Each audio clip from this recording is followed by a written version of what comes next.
The game of basketball has been around for over 100 years, and during that passage of time, many developments have happened that have softened up the sport and the competitors involved.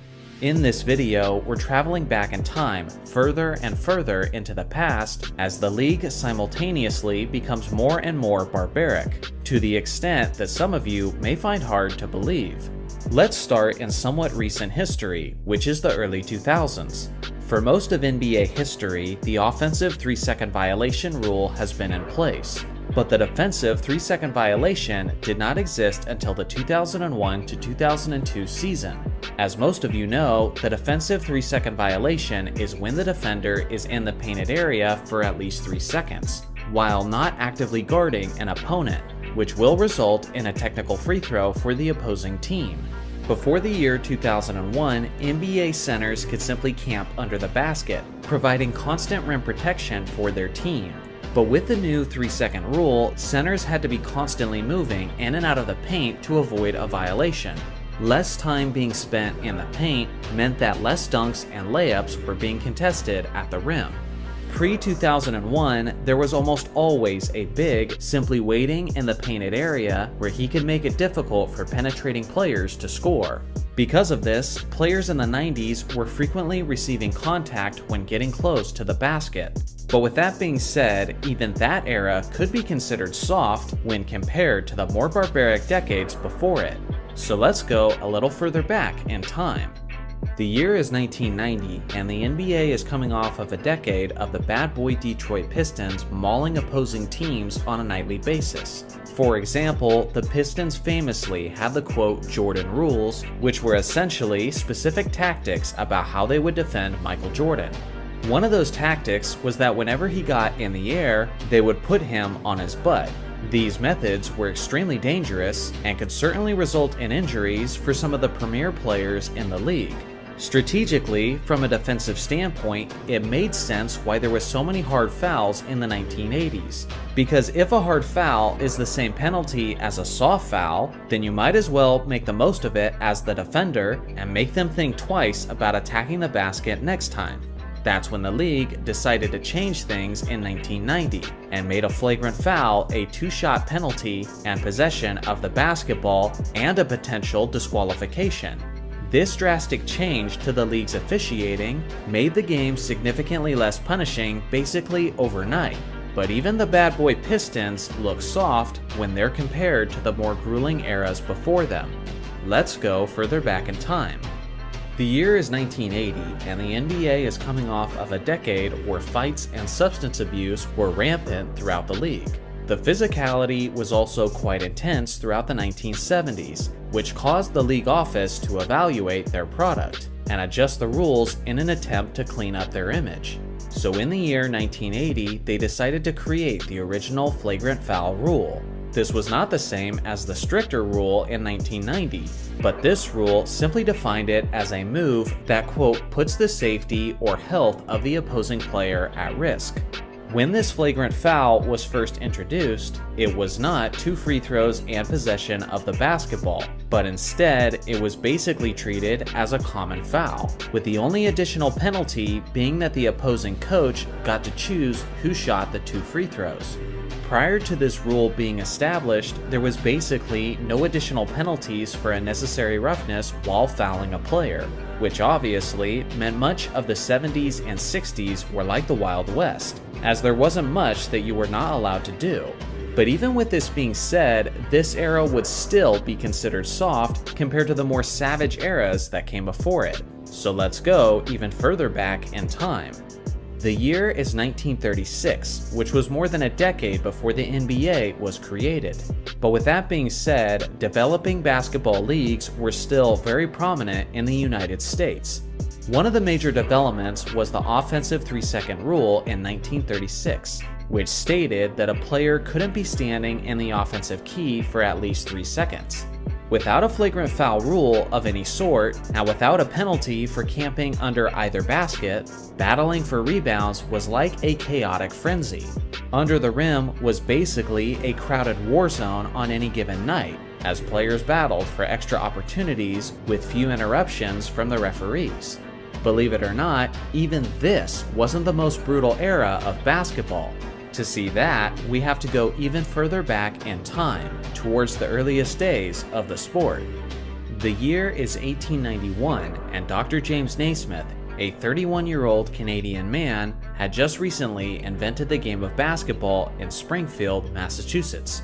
When Naismith introduced the game to the world, some of the most popular sports in the area were rugby and American football. So obviously, operating from their familiar experience, people played the game of basketball as if it was rugby and American football. If you consider yourself a lover of tough physical defense to the point that it makes games extremely low scoring, well then this was the era for you. The very first basketball game ever held was in a YMCA training center between 18 male students, most of whom were in their early 20s. The hoop was made out of a peach basket that was nailed to some railing around 10 feet high into the air. Naismith was officiating the game, and he divided the teams into 9 players each. The game lasted for a total of 30 minutes, and it had an epic final score of 1-0. Months passed, but the early days of the game continued to have a raucous atmosphere, as players were grappling, pulling, pushing, tackling, and slamming into one another. This brutal and chaotic style created an exciting atmosphere for new basketball fans, and those fans began feeding off of that energy and became extremely rowdy as a result. In those early days of organized basketball, spectators and fans would often storm the courts and interfere with play due to the sheer excitement. So as a way to keep the fans from interfering with the leagues, they constructed steel wire cages to go around the basketball courts. That's right, basketball games used to be played in cages as if they were witnessing a UFC fight. With that being said, players did not tone down the physicality once the cages were installed. Players would often slam and throw each other into the steel cage, and as a result, they would be finishing games with cuts and bruises all over their bodies. One of those early players said that the courts were often covered in blood, and would even have stains all over from previous games. By far, this was the most barbaric and brutal era of basketball history, to the point that even the bad boy Pistons looked like soft pansies by comparison. Players in those days were often referred to as cagers because of their punishing style of play in those cages. It stayed that way for several years, but in the early 1900s, basically everyone was tremendously relieved when they replaced the steel cages with rope mesh nets, which significantly reduced the amount of injuries during the action. When we look back at the rich history of the NBA, you'll see that there was almost always a dynasty present in each decade that helped define that era. There was a dynasty in the 1950s, the 60s, the 80s, the 90s, the 2000s, and the 2010s. But I'm sure most of you caught the gap in that time frame. In the 1970s, there was not a single dynasty team. Every single year, there was a different championship winner from the year prior. But just why exactly was this the case? Why couldn't one team establish itself as the clear dominant team of that era? Today, I'll do my best to answer that as we travel roughly a half century into the past. Before we get into the 1970s, you have to understand the era that the NBA was transitioning out of from the 1960s. At the very end of that decade, Bill Russell had reached the end of his career and was then retiring in 1969 as an 11-time NBA champion. His Celtics had a stranglehold on the league during his playing days, as they won 11 championships in a span of 13 years, including a whopping 8 straight. With Russell now finally out of the league, many teams around the NBA saw this as an opportunity to break through and win that evasive NBA championship trophy. The Celtics would obviously take time to acclimate after the giant void that was left by Russell's retirement, but with a young remaining superstar in John Havlicek, it wouldn't take them terribly long to rebuild a title contender once again. For years, the Los Angeles Lakers were the biggest victims of the Celtics' reign over the league. But with a recently assembled super team led by Jerry West, Wilt Chamberlain, and Elgin Baylor, and with the greatest winner now out of the league, the Lakers saw the early 70s as their time to shine. but they were far from the only team retooling and reloading for the more attainable championship. Towards the end of the 60s, the New York Knicks acquired the star point guard Walt Frazier, who was blossoming into superstardom right as Russell was making his exit. With the emergence of Frazier, the Knicks now had a fierce superstar tandem of Willis Reed and Walt Frazier, making them perennial contenders for the East title. Then there was the Milwaukee Bucks, who in 1969 drafted simply the greatest college basketball player of all time, Kareem Abdul-Jabbar, who was then known as Lou Alcindor. Just one season after they drafted their franchise center of the future, they acquired the 31-year-old Oscar Robertson, who quickly transformed the Bucks from a mediocre team to an absolute powerhouse. And beyond that, another team was emerging, and that was the Baltimore Bullets. With excellent draft selections in back-to-back seasons, they acquired future Hall of Famers Earl Monroe and Wes Unseld. So basically, after the retirement of Bill Russell, the league quickly turned into a gladiatorial bloodbath, with many serious championship contenders all emerging pretty much simultaneously. This translated to a very competitive start to the decade, with various different winners. In 1970, the New York Knicks defeated the Bullets, the Bucks, and the Lakers on their way to winning the NBA championship, as Reed and Frazier acquired their first rings of their careers. The next season, the Milwaukee Bucks dominated the postseason, going 12-2 through the playoffs, defeating the Lakers and Bullets to secure the championship, which was the first championship rings for Kareem Abdul-Jabbar and Oscar Robertson. To this day, the 1971 Bucks are considered as one of the greatest teams in basketball history. Then it was the Lakers' turn, and in 1972, they found their dominant stride, as they won an NBA record 33 straight regular season games. They also ended that regular season with a 69-13 record, which at the time was the best the league had ever seen. In the playoffs, they defeated the last two champions, the Knicks and the Bucks, as the Lakers won their first championship since the 1950s. Now at this point, the Celtics had re-emerged as serious title contenders, thanks to their superstar tandem of John Havlicek and the recently drafted Dave Cowens, who was being groomed to be the center to carry the torch after Bill Russell. The Celtics went 68-14 throughout the 72-73 regular season. But this was the New York Knicks' year to return to the mountaintop, as they defeated the Bullets, the Celtics, and the Lakers to win the 1973 championship. Then in 1974, Havlicek and Cowens successfully returned the Celtics to the Promised Land, as they defeated the Knicks and the Bucks to secure their first championship since the departure of Bill Russell. Now with this much talent, and with this many teams being capable of being championship winners, you would think that one of them would go on to establish themselves as a dynasty. But that's when the league started to go through a significant transition once again. Wilt Chamberlain retired from the Lakers in 1973, Willis Reed retired from the Knicks in 1974, and Oscar Robertson retired from the Bucks in 1974, which would lead to them missing the playoffs the following season, regardless of the fact that Kareem was clearly the best player in the league. With all of these legendary veterans retiring, this opened up the league for younger and newer championship contenders. This led to Rick Barry and the Golden State Warriors winning the championship in 1975, regardless of the fact that they only won 48 games throughout the regular season. In 1976, the Celtics won the championship again, winning their second title in 3 years, appearing as if they were on the verge of becoming a dynasty. But the thing is, John Havlicek was now in his late 30s, and was on a steady decline as he quickly approached his retirement. Along with that, Kareem Abdul-Jabbar had been traded from the Milwaukee Bucks, because he felt that the Midwest culture didn't fit his needs.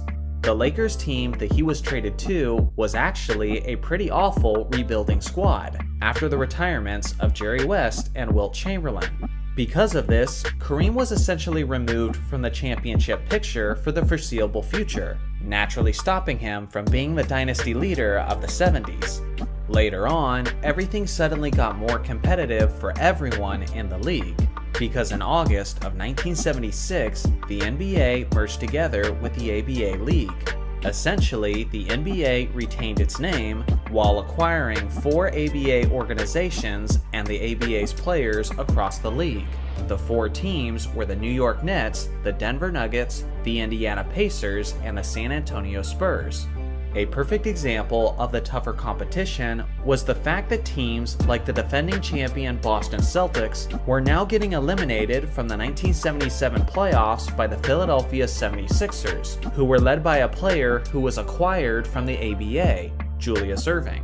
Although the 76ers did go on to lose in the finals in 7 games to the Portland Trail Blazers.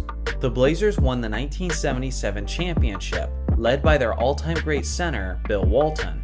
But for obvious reasons, this Blazers team didn't go on to become a dynasty, as their franchise-leading Walton went on to have one of the most disastrous strings of career-altering injuries that have ever been seen in sports. With Walton's injuries taking the Blazers out of the picture in 1978, the Washington Bullets finally broke through and won the NBA championship, led by their veteran stars of Wes Unseld, Elvin Hayes, and Bobby Dandridge. The Bullets then tried to repeat in 1979, but they ran into a motivated Seattle Supersonics team for the second straight time in the NBA Finals. But this time, the Sonics were victorious, as they won their only championship in franchise history. And then, in the 1979 NBA Draft, the rivalry of the future took formation, as Magic Johnson and Larry Bird began their rookie seasons in 1979 with the Lakers and Celtics, ushering in the new era and the dynasty teams of the 1980s. So now that we've reviewed the decade on a season-by-season basis, how can we summarize the reasons for a lack of a dynasty? Well, in reality, it was the perfect storm of reasons. To begin the decade, the ultimate winner had retired, sending the dynasty team of the 60s into rebuild mode. The early 70s saw the emergence of many fierce championship contenders, making the prospect of a repeat champion a near impossible outcome. In the mid-70s, veteran superstars on the usual contending teams were retiring left and right, paving the way for new title contenders within the league. The merger in 1976 immediately improved the competition within the league and shook up the power rankings of the NBA as they knew it. Injuries and trades ruined the possibility of all-time great centers becoming dynasty leaders. After the retirements, the trades, the injuries, and the merger, well-balanced and competitive teams alternated championships until the arrival of Magic Johnson and Larry Bird, thus reintroducing dynasties right as the 1980s began. Ultimately, it all makes sense, but with all of the intricate moving pieces creating the perfect storm for a decade of parity, it kind of reveals just why a dynasty-free era is so rare within the NBA. The flop. To many basketball fans, it's one of the most disgusting, vile, and disgraceful displays of unsportsmanlike conduct that we can witness on a frequent basis. Yet we can't deny its competitive advantage and how some have perfected it down to an art form.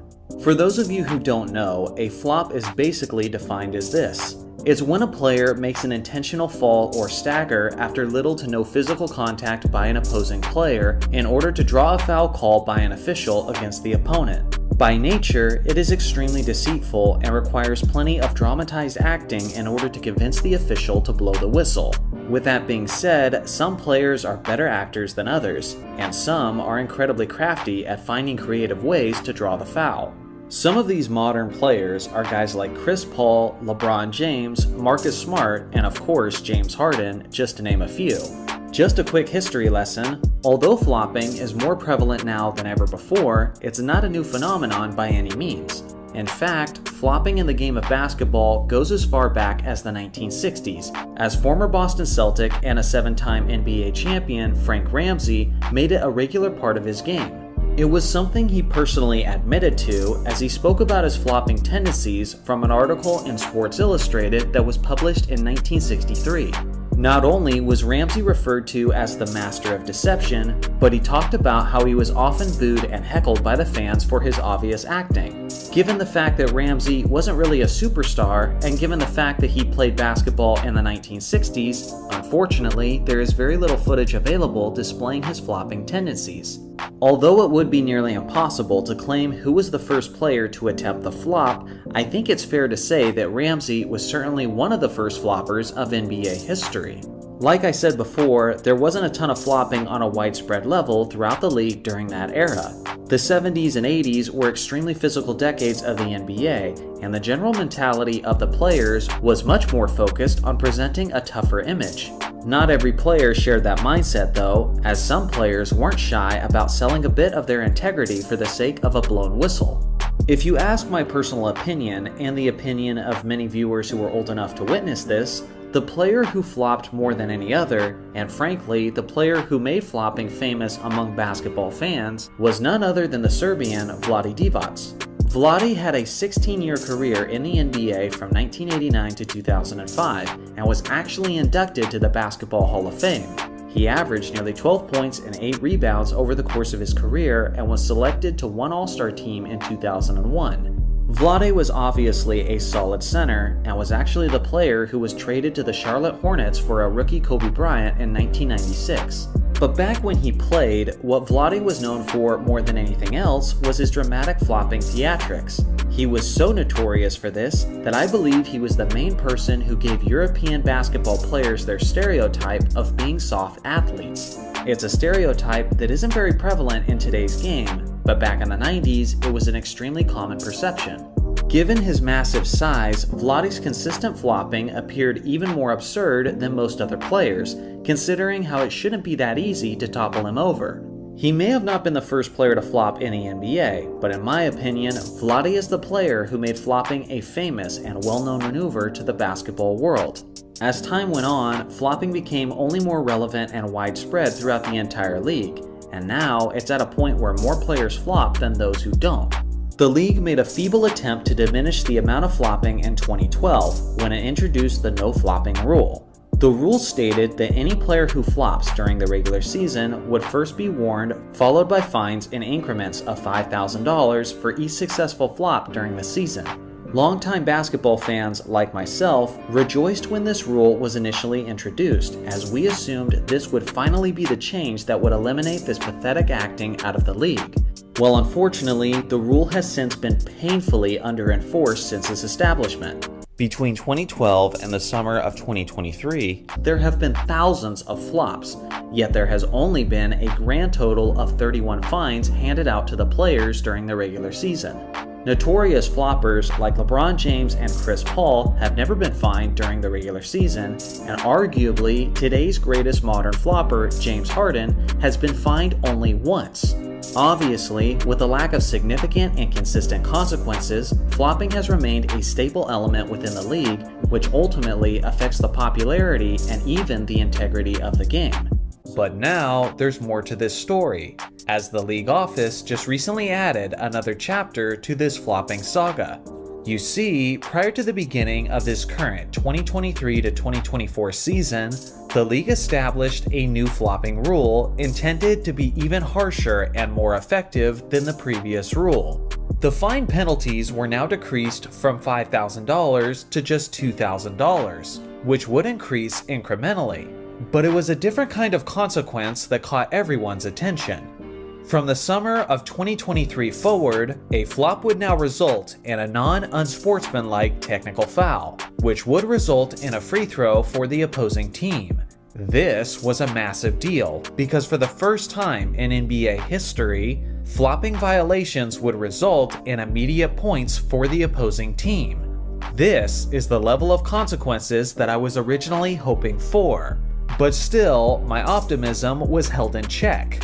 Because at the end of the day, the refs still had to enforce the rule for this to mean anything. Well, we're now approaching mid-January, and we're several months into the NBA season, and I'm thrilled to report some excellent news. In the 2023 to 2024 season so far, there have been a grand total of 19 fines given to the players for flopping. On 3 separate occasions, multiple players were fined on the same day. It's pretty clear that stars are not getting special treatment either, since MVP candidates like Luka Doncic and Nikola Jokic are among the players who have been fined. And again, these are also technical fouls that are scoring points for the opposing teams. which is one of the biggest deterrents to flopping that I can possibly think of. So again, to recap, in the first 11 seasons of the original flopping rule, there was 31 fines. And now, in less than one half of this current season, there have been 19 fines / technical fouls. I gotta say, I would still like to see the frequency of this penalties increase, considering how I've seen a lot of flops this year that didn't get fined. But make no mistake, the league took a massive step forward this season. And give credit where credit is due. Shout out to Adam Silver and the league office for making a legitimate improvement to the NBA product this season. If you've been following my channel for a while, then you know I'm someone who's been enjoying the game of basketball basically throughout my entire life. As a guy who's now in his mid-30s, I've seen a lot. Some of the incredible things I've witnessed from various superstars are not the kinds of things that future generations can understand by simply looking at a stat sheet. Some things you just either had to see with your own eyes or you needed to have it described to you in detail. So all of this got me thinking.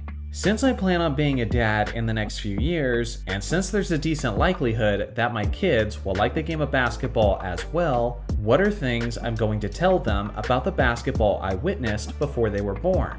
This will certainly make for a weirder yet more interesting video, in the sense that we're sharing some of the more personal side of our basketball fandom.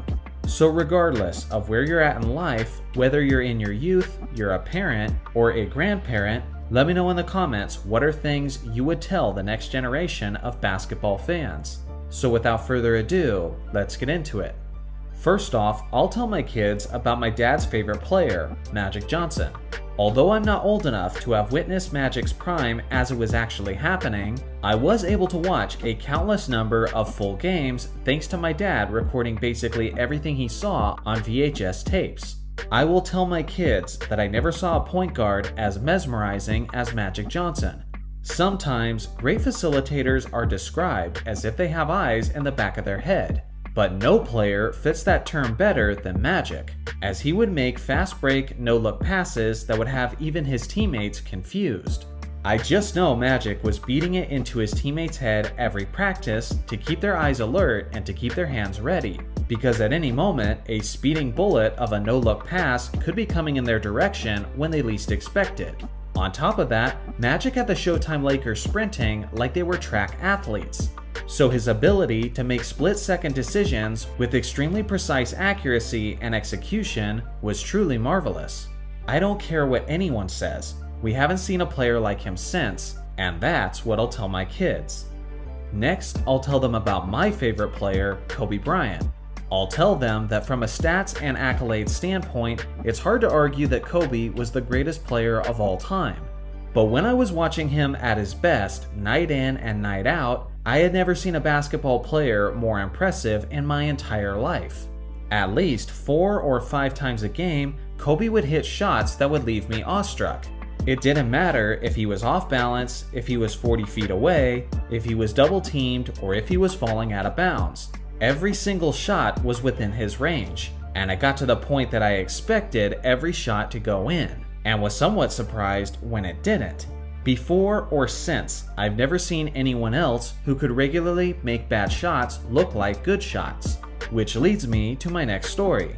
I will tell them that the closest player to Kobe when it comes to difficult shot making was Steph Curry. He was like the Mamba in the sense that he could make shots decently often that would make my jaw hit the floor. It's just that his were a little different. I'll tell them that Steph changed the game by forcing defenses to cover the ball handler the instant he crossed half court. Again, Kobe had the greatest wow factor, but Steph was the closest behind him. Now for the next story that I'll tell my kids, I'll probably aggravate quite a few people who are watching this video. But I don't care. Get your own kids. I will tell them about the difference between Michael Jordan and Kevin Durant. To me, the biggest difference that separates them from a character and legacy standpoint is also an important analogy and lesson for how we approach life. Let's start with Michael Jordan. When this guy was drafted, he was obviously a very hyped prospect with loads of talent and potential. But the organization he was joining in Chicago was an absolute joke at the time he arrived.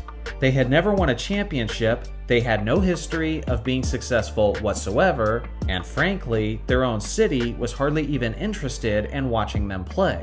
MJ changed all of that through hard work and commitment by being one of the strongest competitors and one of the most driven individuals in the history of sports. He transformed that franchise from the laughingstock of the league to an absolute powerhouse. He built it from the ground up into an empire that would become the gold standard of basketball. And that, more than any other reason, is why he's still revered and so respected within the world of sports. Then you have Kevin Durant. In a way that was similar to Jordan, Durant was a highly desired prospect heading into the NBA draft. As a player who was around 7 feet tall and had the skills of an elite perimeter shooter, people saw that he had the potential to be one of the select few greatest players of all time. But unlike Jordan, Durant didn't stick around to build his organization into a champion from the ground up, but instead he took the path of least resistance and joined the team that had just beaten him, that had already won a championship, and that had the greatest regular season record in NBA history. He opted to go with a brand that had already established itself and that already belonged to another star. Because of this, even after he was able to win 2 championships with the team, he was never respected to the extent that he would have been if he built up a championship team somewhere else. Obviously, being successful anywhere is going to be more enjoyable than simply not being successful. Yet there's something special about being the one who leads your own destiny, who builds your own legacy, and who makes something better than the way you found it.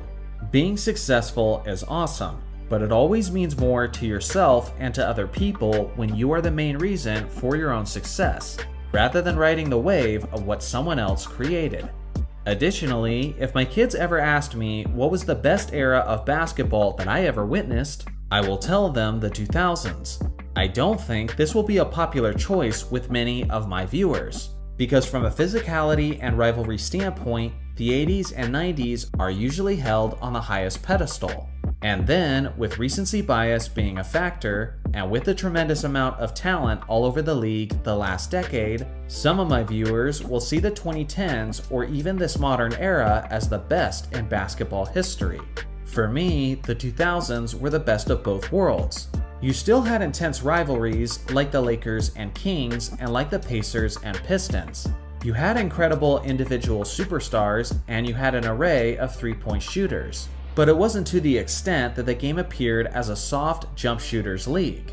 To put it simply, it had balance. It was the perfect blend of the slowed down physical nature from previous eras, but was also a time where tremendous shooters could ultimately be the determining factor in who wins the championship.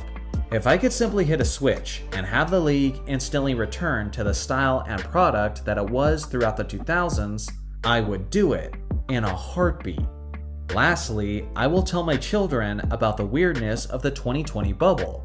If I'm being completely honest, I don't completely love or hate what transpired during the 2020 playoffs. In one sense, it was pretty freaking awesome, because there were almost no distractions, no actual audience, and no overwhelming stadium noise. In a way, it was just extremely competitive basketball in its purest form. But on the other hand, it was kinda lame, because all of the playoff games were just in one specific location, which means that the home court advantage was irrelevant, which also means that all of the regular season qualifying games were pretty much a waste of time, since the 1 through 4 seeds didn't actually get home court advantage like they deserved. It was basically this weird blip in NBA history where I was grateful for its presence, but also skeptical about its legitimacy for a variety of reasons. Obviously, I'll have a lot more to tell my hypothetical basketball-loving children than just this, but these are just some of the things that immediately come to mind for me. Without question, the slam dunk is the most exciting play in basketball. But as much as fans love it in the modern game, its history is a bit more layered than some people realize. In 1936, a 6'7" Olympian player by the name of Joe Fortenberry accomplished what is believed to be the first dunk in professional basketball history. This occurred at Madison Square Garden, and at that time, writers and fans were amazed at what they saw. The New York Times described the move as if he had pitched the ball downwards into the hoop, much like a cafeteria customer dunking a roll in coffee. In the 1940s, a 7-foot player by the name of Bob Kurland loved the dunk so much that he made it a regular part of his game. As a dominating tower of a player, Bob went on to be an Olympian gold medalist. Unfortunately, at the time, people viewed dunking as a disrespectful gesture to opposing teams that was worthy of retaliation. According to the legendary Lakers center George Mikan, players would typically dunk in practice, but would do layups in the actual games as a sign of respect. Satch Sanders played for the Boston Celtics in the 1960s, and he said, in the old days, defenders would run under you when you were in the air, trying to take people out of games so that they couldn't play. It was an unwritten rule. For decades, dunking was viewed in a mostly negative light. In 1967, high school and college players were banned from slamming the ball through the hoop. It is believed that this rule on dunking was due to the seemingly unfair dominance of the 7-foot 2-inch Lou Alcindor, who would eventually be known as Kareem Abdul-Jabbar. Due to this, the rule is commonly referred to as the Lou Alcindor rule. This ban continued to be in place from 1967 to 1976. In 1976, the American Basketball Association hosted the first ever professional slam dunk contest, which was held during the halftime of their All-Star game.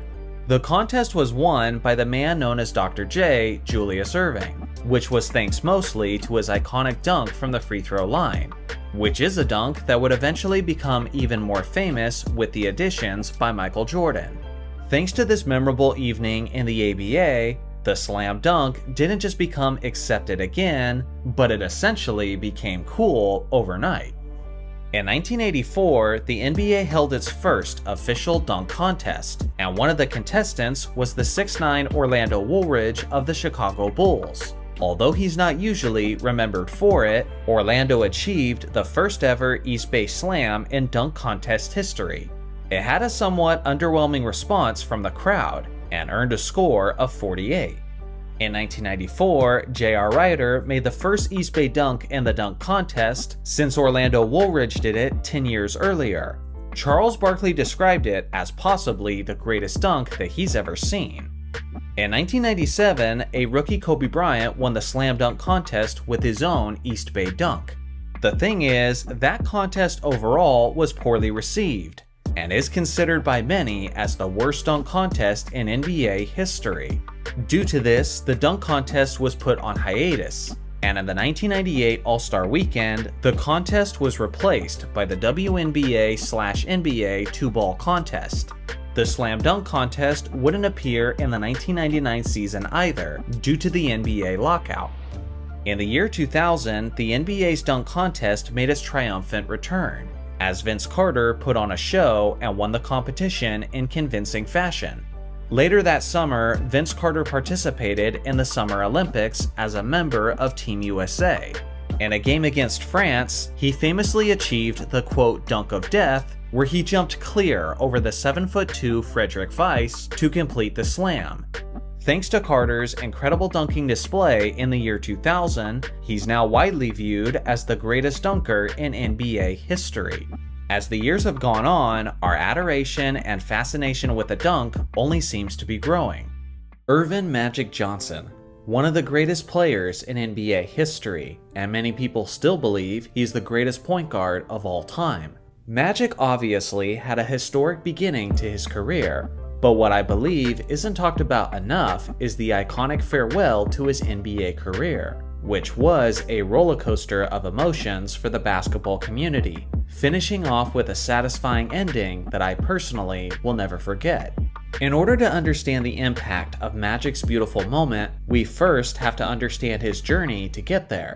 Let's go all the way back to early June of 1991. At this time, Magic Johnson is just 31 years old. He's the runner-up for the league MVP, and he was the MVP in the previous season. He's coming off of a regular season where he averaged nearly 20 points and 12.5 assists, and he's about to make his 9th NBA Finals appearance as a 5-time NBA champion.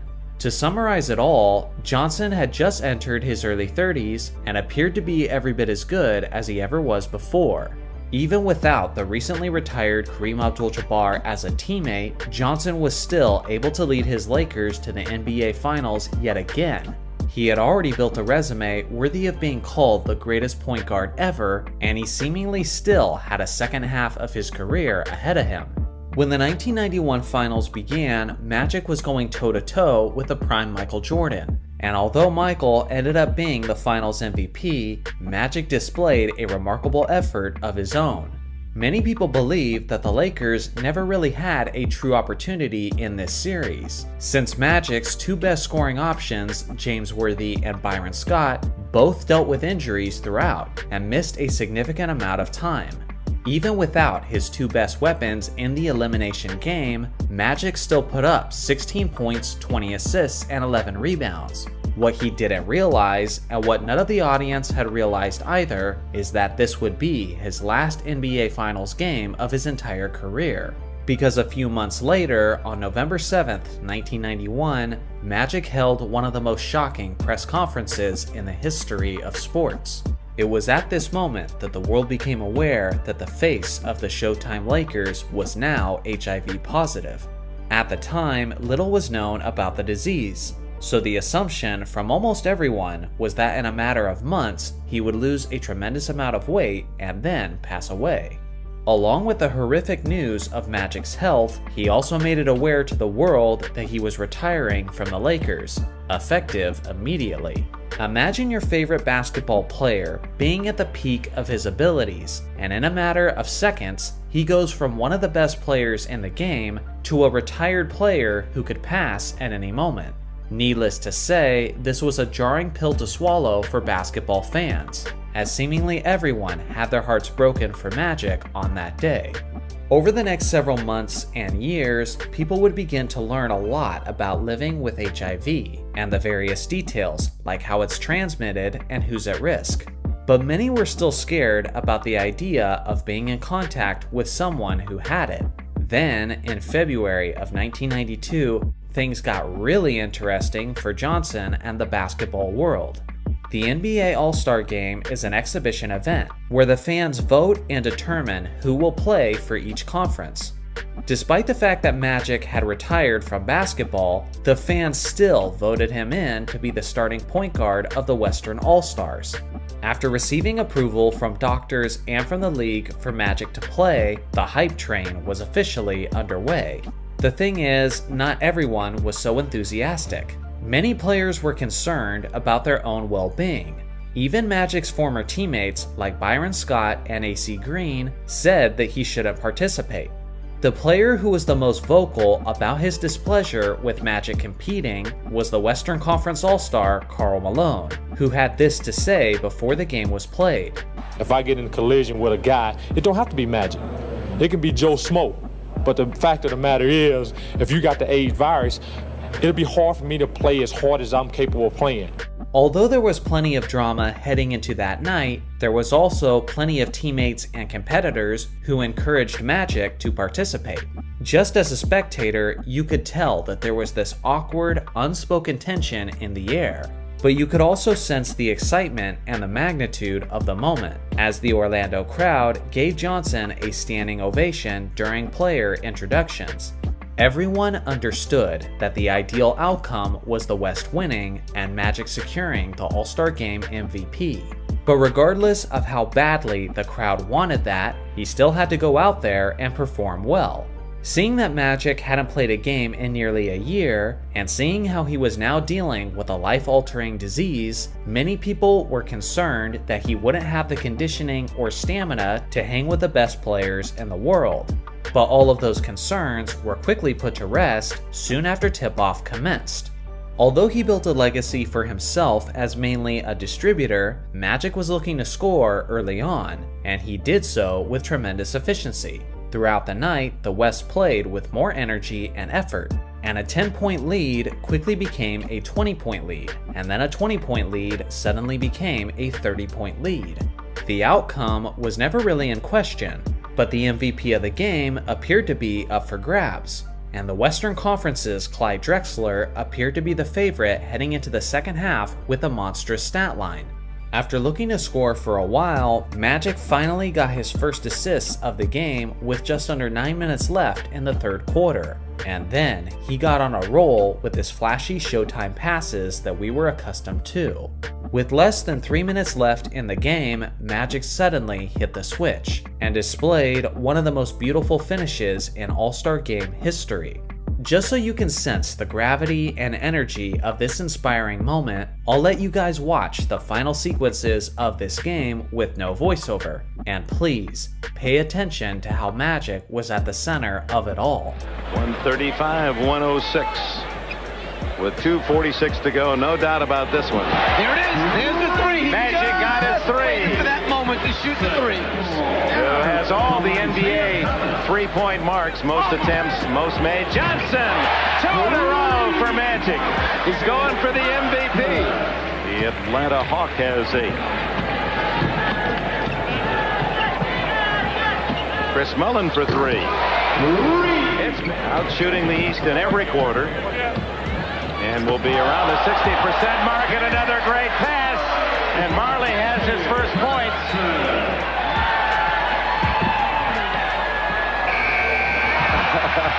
Magic raises this.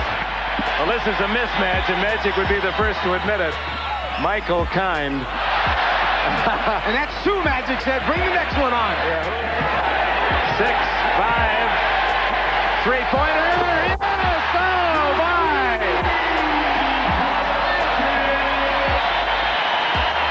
Ladies and gentlemen, you just can't orchestrate it better than that.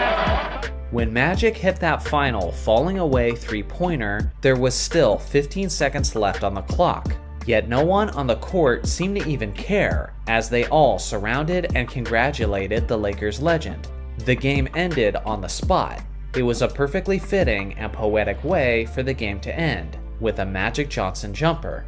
Any question of who was the game's MVP now had an obvious answer, as Magic finished the game with 25 points, 9 assists, 5 rebounds, and 2 steals on 75% shooting.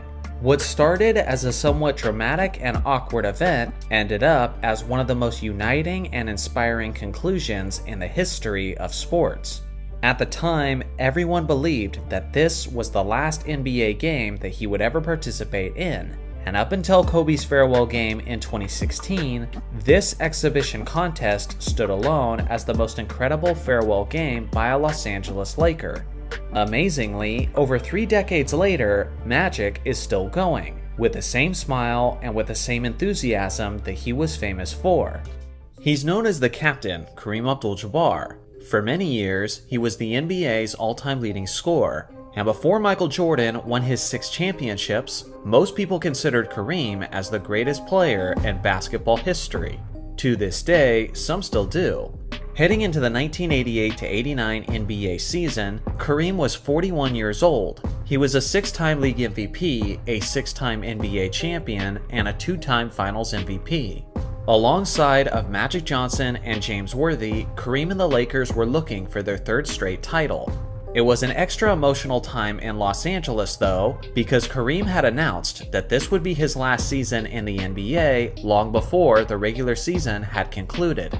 With this in mind, the Lakers were motivated to win the championship yet again for their star center, sending him out on a high note and delivering a storybook ending. But now we fast forward in time. In June of 1989, the NBA Finals were about to take place between the Los Angeles Lakers and the Detroit Pistons.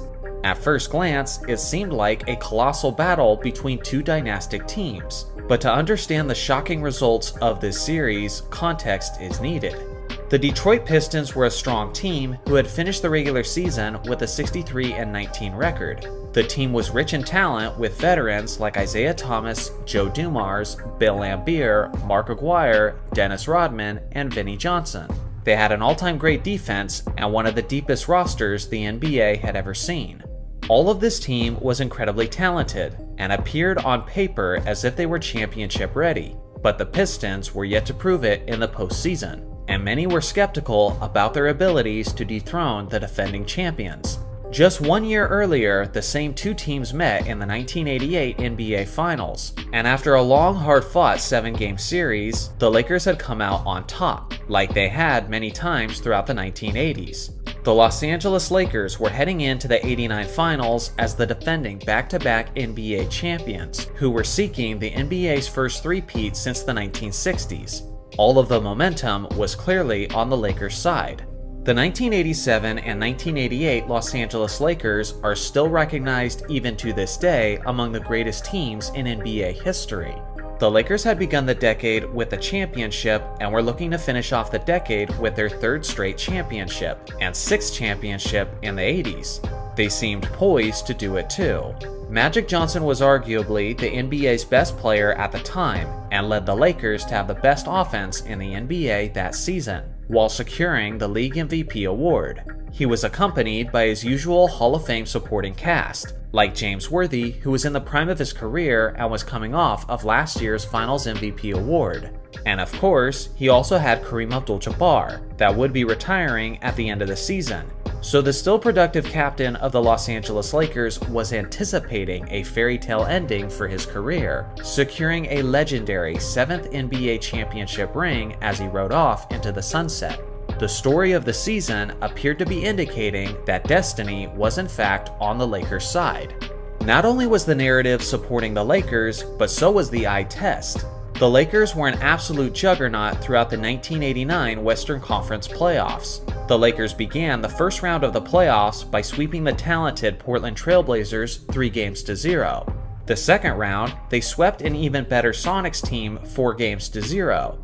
And then they destroyed the powerful 55-win Phoenix Suns in the conference finals 4-0. The Lakers were undefeated throughout the Western Conference playoffs. They were heading into the NBA Finals against the Detroit Pistons, looking to make history and become the only team ever to go undefeated in the NBA playoffs. As a quick recap, the Lakers were going for their third straight title against the team they had just beat the previous year, looking for the exclamation point of a sixth championship in a decade that they had already claimed as their own, led by the league MVP on the final year of arguably the greatest player of all time, with a chance to declare themselves as the greatest team of all time by finishing out an undefeated postseason run, which had never been done before in the history of the NBA. Both of these finals teams were incredibly talented and championship worthy, so a sweep wasn't necessarily expected, but it was presumed that if a sweep was going to happen, it was going to be the Lakers who were doing the sweeping. But as we like to say in the sports world, that's why they play the game. As a footnote, the Los Angeles Lakers shooting guard Byron Scott would be missing the series for his team after popping his hamstring in practice the day before the finals began. With that being said, Michael Cooper was replacing him in the starting lineup. Cooper was a former Defensive Player of the Year and a quality three-point shooter in the NBA during his era, so the Lakers still appeared to be in great shape. When the games began, the Pistons got off to a hot start and never relinquished it. The absence of Byron Scott was beginning to be felt in this series. With Scott unavailable, the Lakers' rotation suffered, and defending all of the Detroit Pistons' perimeter scoring guards became even more difficult. The Pistons took the first game 109-97, leaving the Lakers' hopes of an undefeated postseason run in shambles. The Lakers were poised to bounce back in Game 2. Despite Joe Dumars taking advantage of the Lakers being shorthanded on guards and dropping 24 points in the first half alone, the Lakers still managed to have a 62-56 lead at halftime. If the Lakers could hold on, they would be tying the series at a game apiece, while taking home court advantage with the series heading back to Los Angeles. But that's when disaster struck. With only several minutes left in the third quarter, the Lakers were up by a bucket, and Detroit was on a fast break when Magic Johnson started hobbling. He had pulled his hamstring, and the pain was clearly seen on his face. Magic wanted to push through it, but eventually he had no choice but to sit out the rest of the game. With their MVP gone, the The Lakers fought valiantly, but ultimately came up short, falling to the Pistons 108-105. With Game 3 being played back in Los Angeles, the Lakers found themselves in a must-win situation. With the season on the line, Magic Johnson started Game 3, but he wouldn't last very long. After just 5 minutes of play, Magic left the game with severe pain in his hamstring. The still talented Lakers stepped up to the challenge and tried to win at home without their best player. But despite James Worthy's 26 points and Kareem's vintage effort of 24 points and 13 rebounds, the Pistons' healthy talent still prevailed in a close one, 114-110. At this point, the writing was on the wall for the Lakers. Magic Johnson didn't even try to play in the fourth game of the NBA Finals. James Worthy was one superstar who wasn't going out without a fight, and dropped an efficient 40 points in Game 4. Despite the Lakers' good start to the game, the Pistons' overall healthy talent eventually wore them down, winning the fourth and final game of the series, completing what is now known as one of the most stunning sweeps in NBA history. Kareem closed out his final game at the age of 42, while his iconic co-star was forced to watch from the sidelines.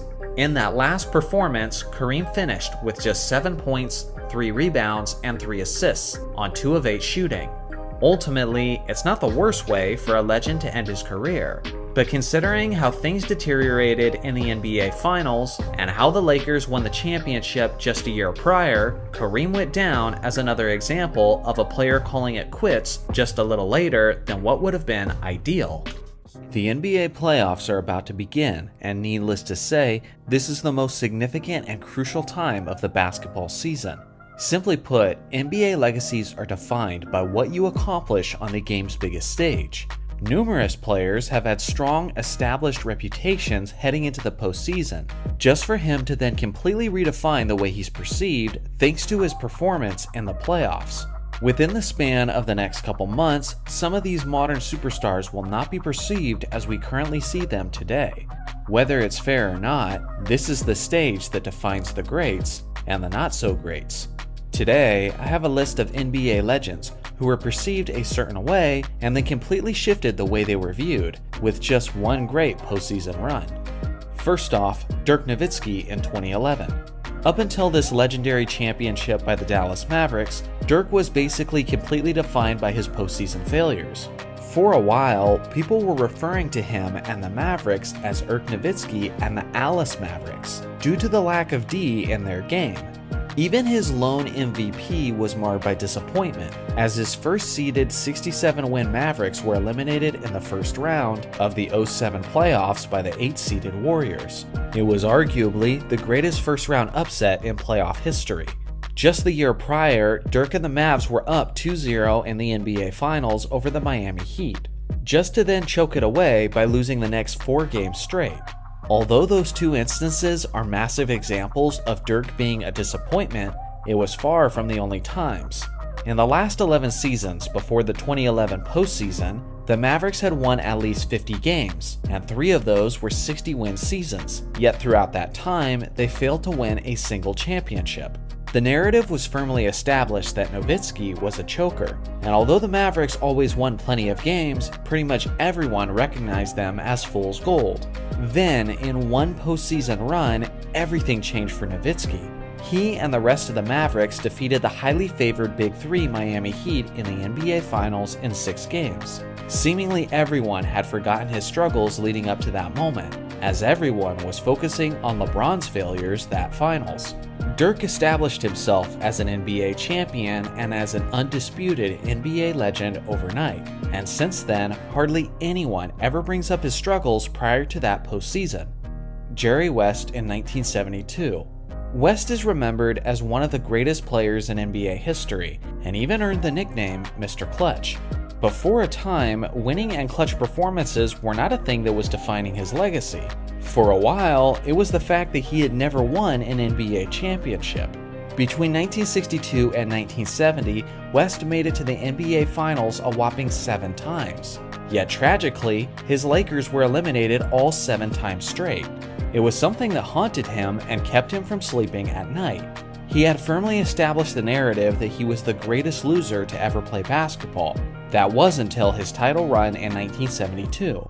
Although West was never able to get past the Celtics, they didn't have to in the 71-72 season. It wasn't even his best postseason run, and he wasn't even named the Finals MVP after they defeated the Knicks. But it didn't matter.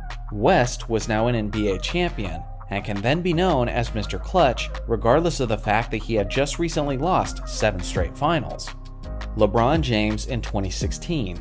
Before LeBron had led his Cavs to beat the 73-9 Golden State Warriors, his legacy wasn't nearly what it is today. At the time, he had only won 2 championship rings, which many people believe he won by taking the easy road with a super team in Miami.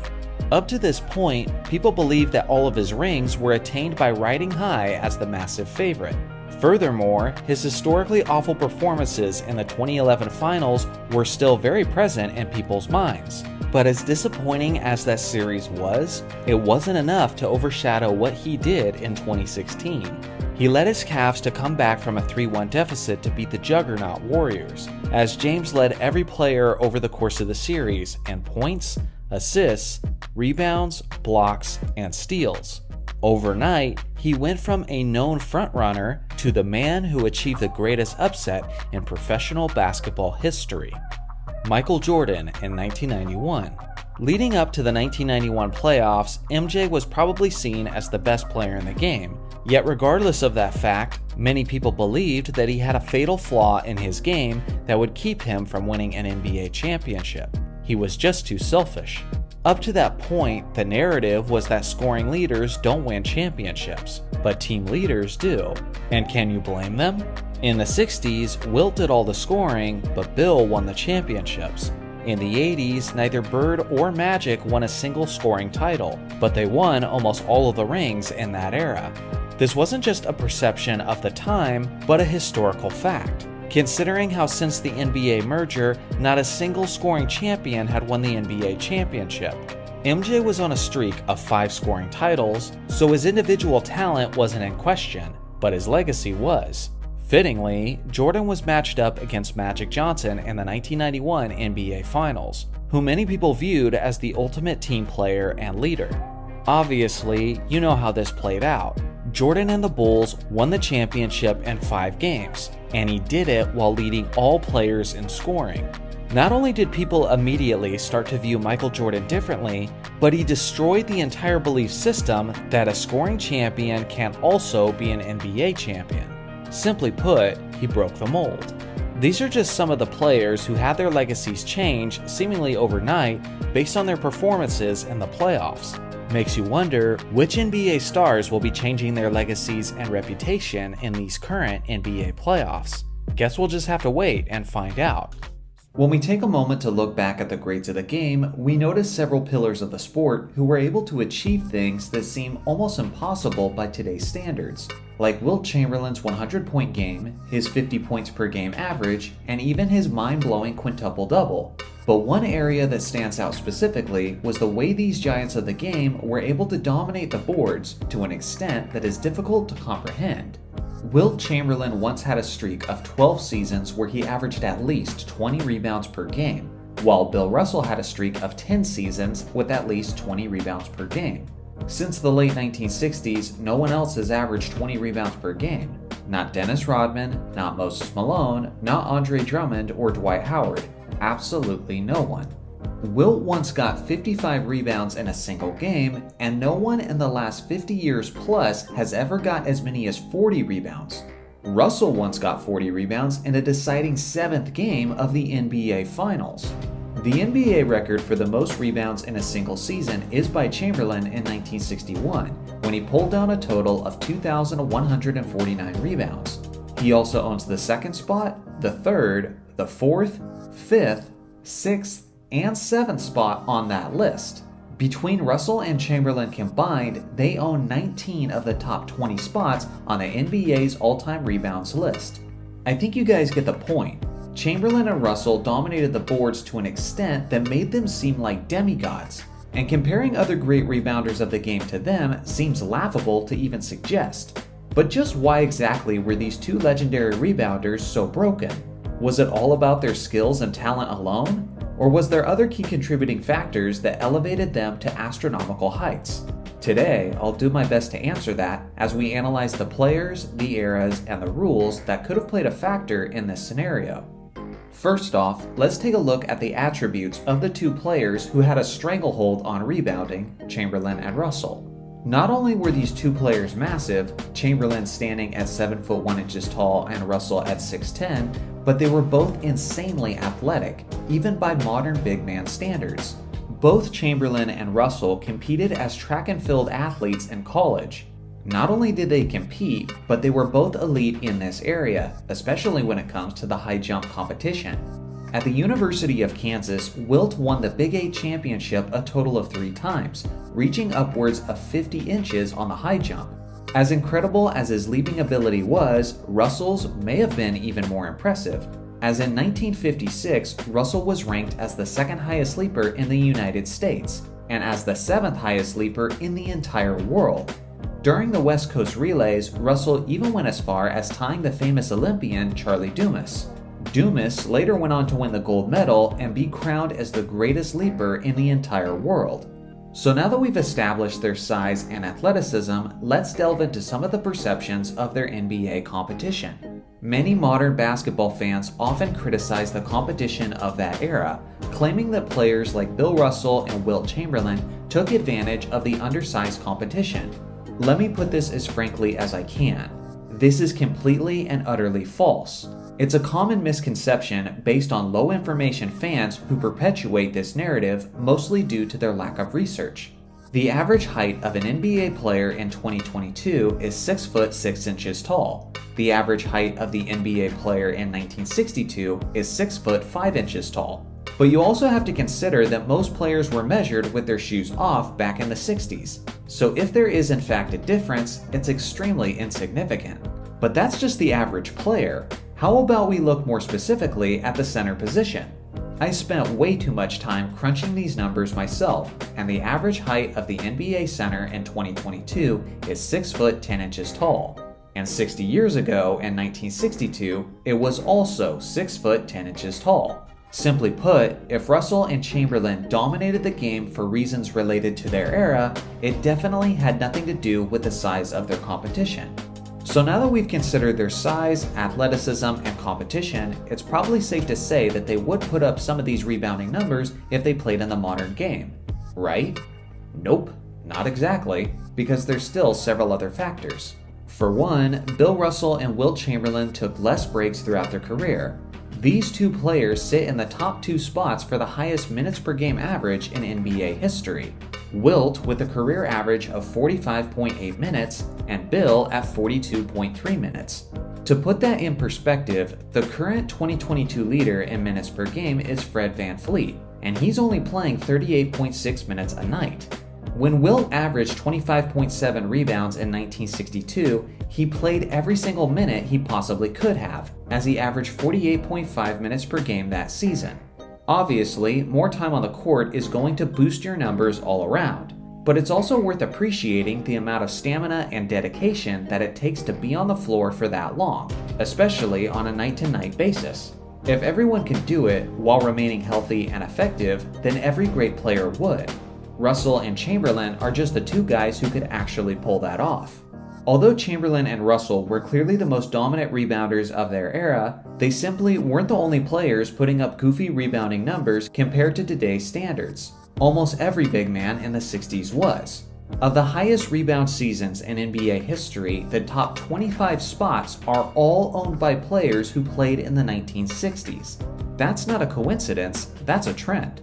Many 90s basketball fans would say that Dennis Rodman is the greatest rebounder they've ever seen, and at his very best, Rodman averaged 18.7 rebounds per game in 1992. In the 1962 season alone, 4 players averaged more rebounds per game than Dennis Rodman did at his very best. The general rebounding numbers were significantly higher for centers in the 1960s, and there's several reasons for this. For one, the three-point line did not exist yet. Some of you hoopers have heard your coach say this term: long shots equals long rebounds.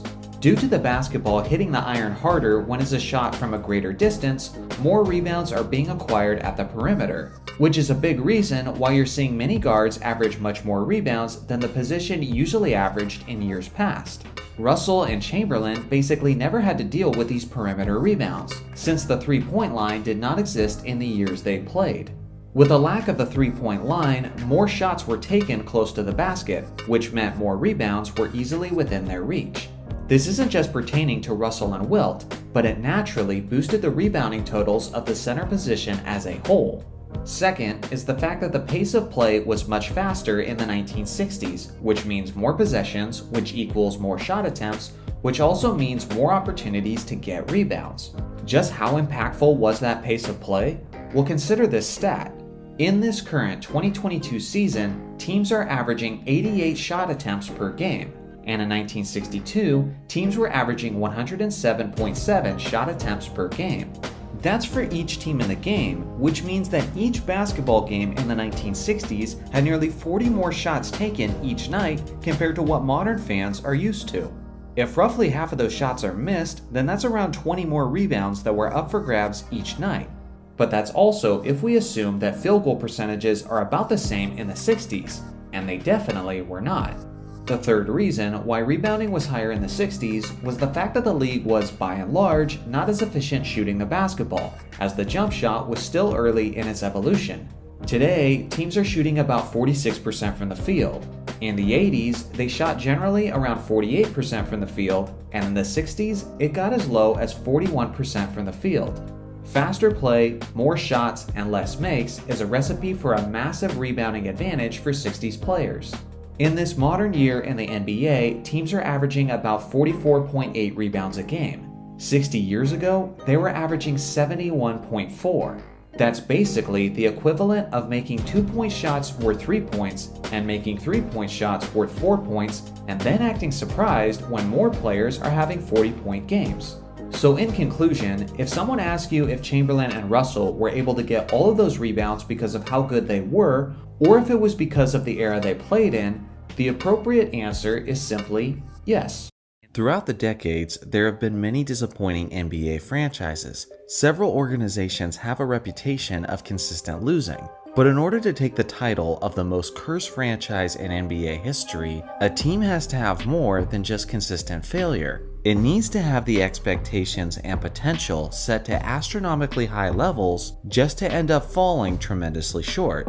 One specific organization fits that description to a T: the Portland Trail Blazers. Yes, Portland has one lone championship banner hanging up in the rafters, but that title goes all the way back to the year 1977, and considering the opportunities they've had, this is a franchise that should have many Larry O'Brien trophies, not just one. In order to understand just how far the franchise fell from its potential, we have to take it all the way back to the team's inception. The Portland Trail Blazers started as an NBA expansion team in the 1970-71 season. Like most expansion teams, the Blazers struggled out of the gates, as they missed the playoffs in their first 6 seasons of existence. Fortunately, they had one of the all-time great centers by the name of Bill Walton. With Walton at the helm, the Blazers achieved the unexpected and won the NBA championship in the 1977 season. The Blazers started the following season looking as if they were ready to repeat, and through the first 60 games, they had a 50-10 record. At this point, many people in basketball circles were predicting this team to be an NBA dynasty. Unfortunately, this is where everything began to go downhill. Walton suffered a broken left ankle that caused him to miss the remainder of the season. This certainly wasn't anything out of the ordinary for Walton, as the guy has an injury history long enough to make even Anthony Davis blush. The thing is, Walton suffered so many reoccurring injuries that he began blaming the Blazers medical team and demanded that the organization trade him. Having recently won the championship, Portland's management was hesitant to trade their superstar big man, so in a protest, Walton sat out the entirety of the 78-79 season.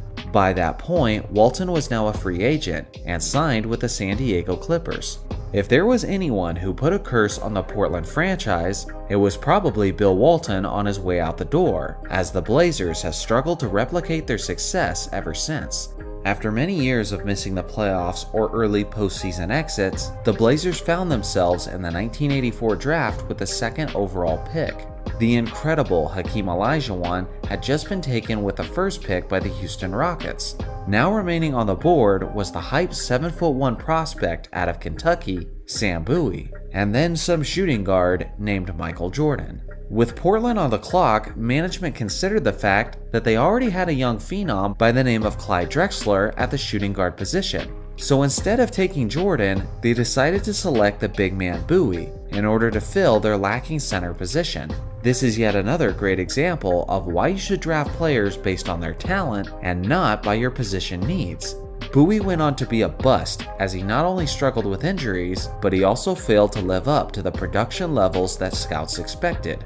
Meanwhile, Michael Jordan simply went on to be the consensus greatest player of all time. This was a mistake that still haunts Portland to this very day, but unfortunately, this wasn't the last time that they would make this kind of mistake. More on that in a bit. With an extremely talented roster, led by all-stars like Clyde Drexler and Terry Porter, the Blazers made it to the NBA Finals twice, in 1990 and in 1992. Unfortunately, they ran into two juggernauts. They were defeated by Isaiah Thomas and the Detroit Pistons in 1990, and then defeated by Michael Jordan and the Chicago Bulls in 1992. From this point on, the Blazers would consistently make the playoffs, but were never really considered again as true title contenders until around the year 2000. Led by players like Scottie Pippen, Rasheed Wallace, Arvydas Sabonis, and Damon Stoudemire, the 99-2000 Blazers won 59 regular season games and had a strong advantage late into the postseason. In Game 7 of the Western Conference Finals against the Los Angeles Lakers, Portland had a 13-point lead at the end of the third quarter, and momentum was clearly on their side.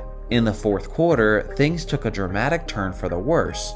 Many people think the refereeing in this game was questionable, or even rigged, as the NBA may have had an agenda to get the Lakers to the finals.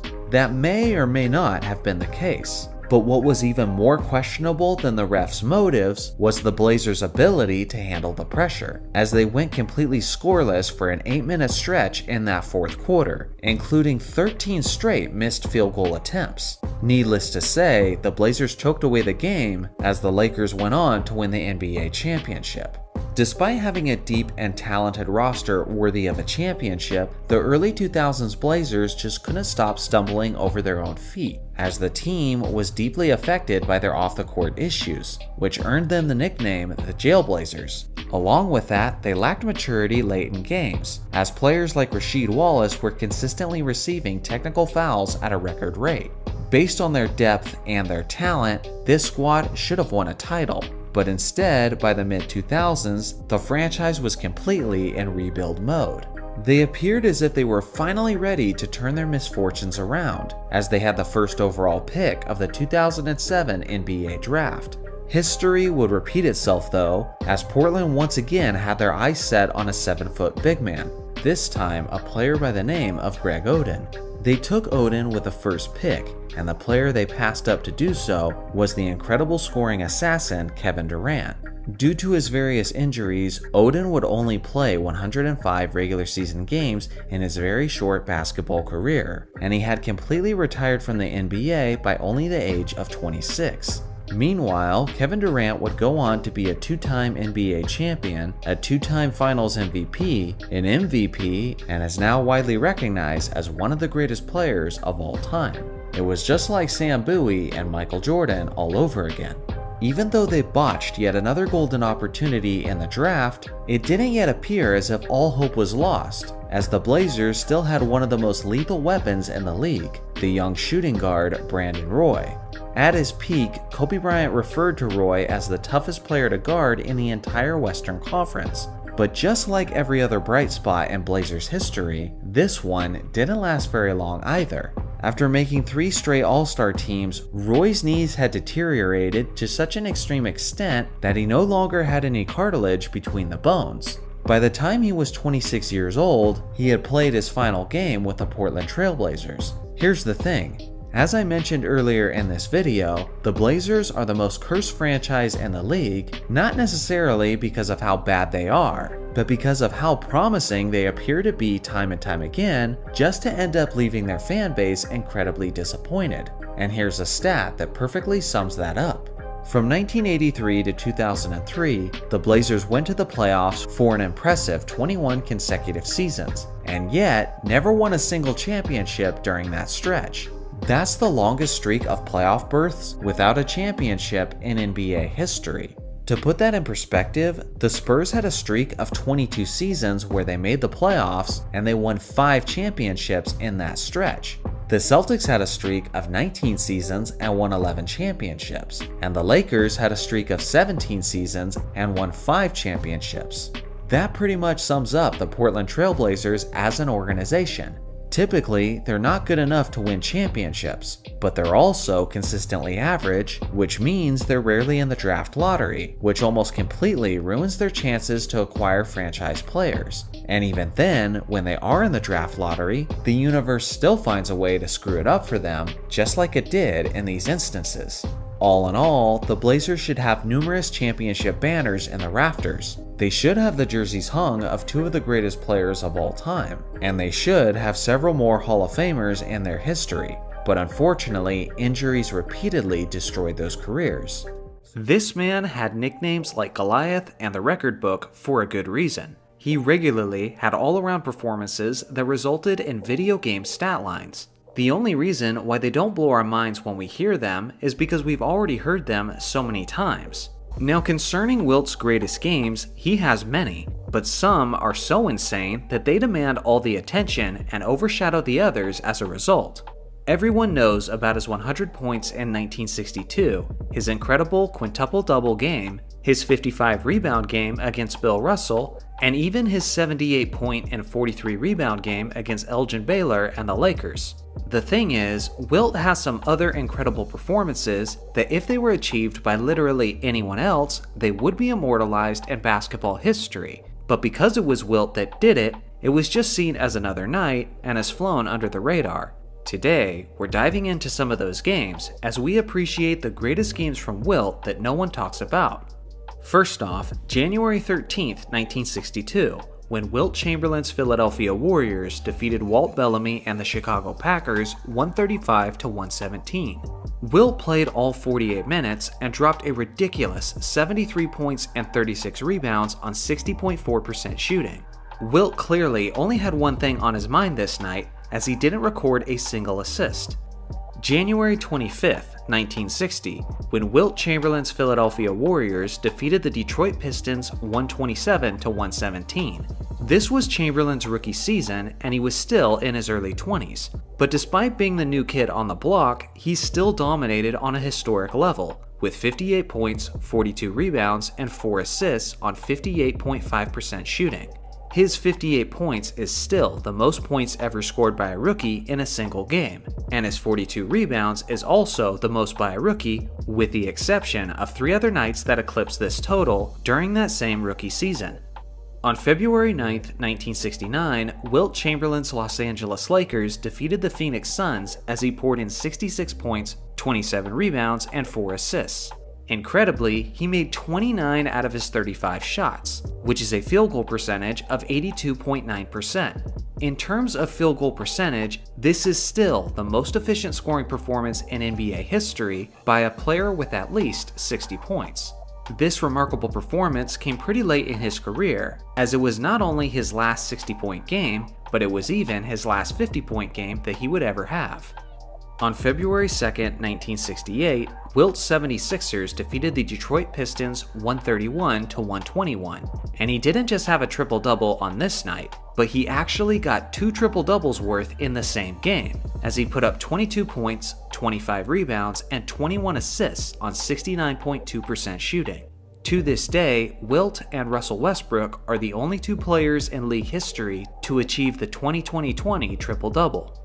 March 31st, 1967, Wilt's 76ers defeated Bill Russell and the Celtics in Game 1 of the Eastern Division Finals, 127-113. Bill Russell is commonly known for outshining Wilt Chamberlain in the postseason, But this was certainly not the case in 1967, as Wilt dropped an unofficial quadruple-double of 24 points, 32 rebounds, 13 assists, and 12 block shots on 69.2% shooting.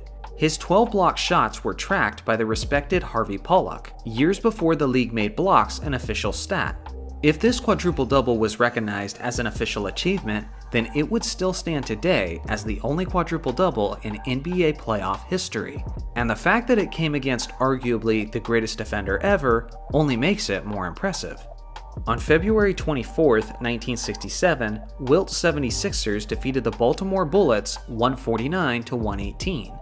On this night, Wilt had one of the greatest triple-doubles of all time, as he dropped 42 points, 30 rebounds, and 10 assists on 100% shooting. Yep, you heard me correctly. He didn't miss any of his 18 shot attempts, which is the most shots ever taken without a miss. It's unfortunate that we don't have his blocks numbers from this game. Otherwise, this stupid stat line would look even stupider. October 23, 1965, Wilt's 76ers defeated the Detroit Pistons 120-103. It was another insanely efficient night for Wilt, as he unofficially dropped 53 points, 21 rebounds, 2 assists, and 15 blocks on 84% shooting. The only unofficial part of Wilt's stat line is the block shots, which were once again tracked by Harvey Pollack. With the blocks, it's one of the greatest two-way performances of all time, and without him, it's still pretty darn incredible. February 25, 1962. In the only loss on the list, Wilt's Warriors were defeated by the New York Knicks 149-135. On this evening, Chamberlain put up 67 points, 21 rebounds, and 1 assist on 65.8% shooting.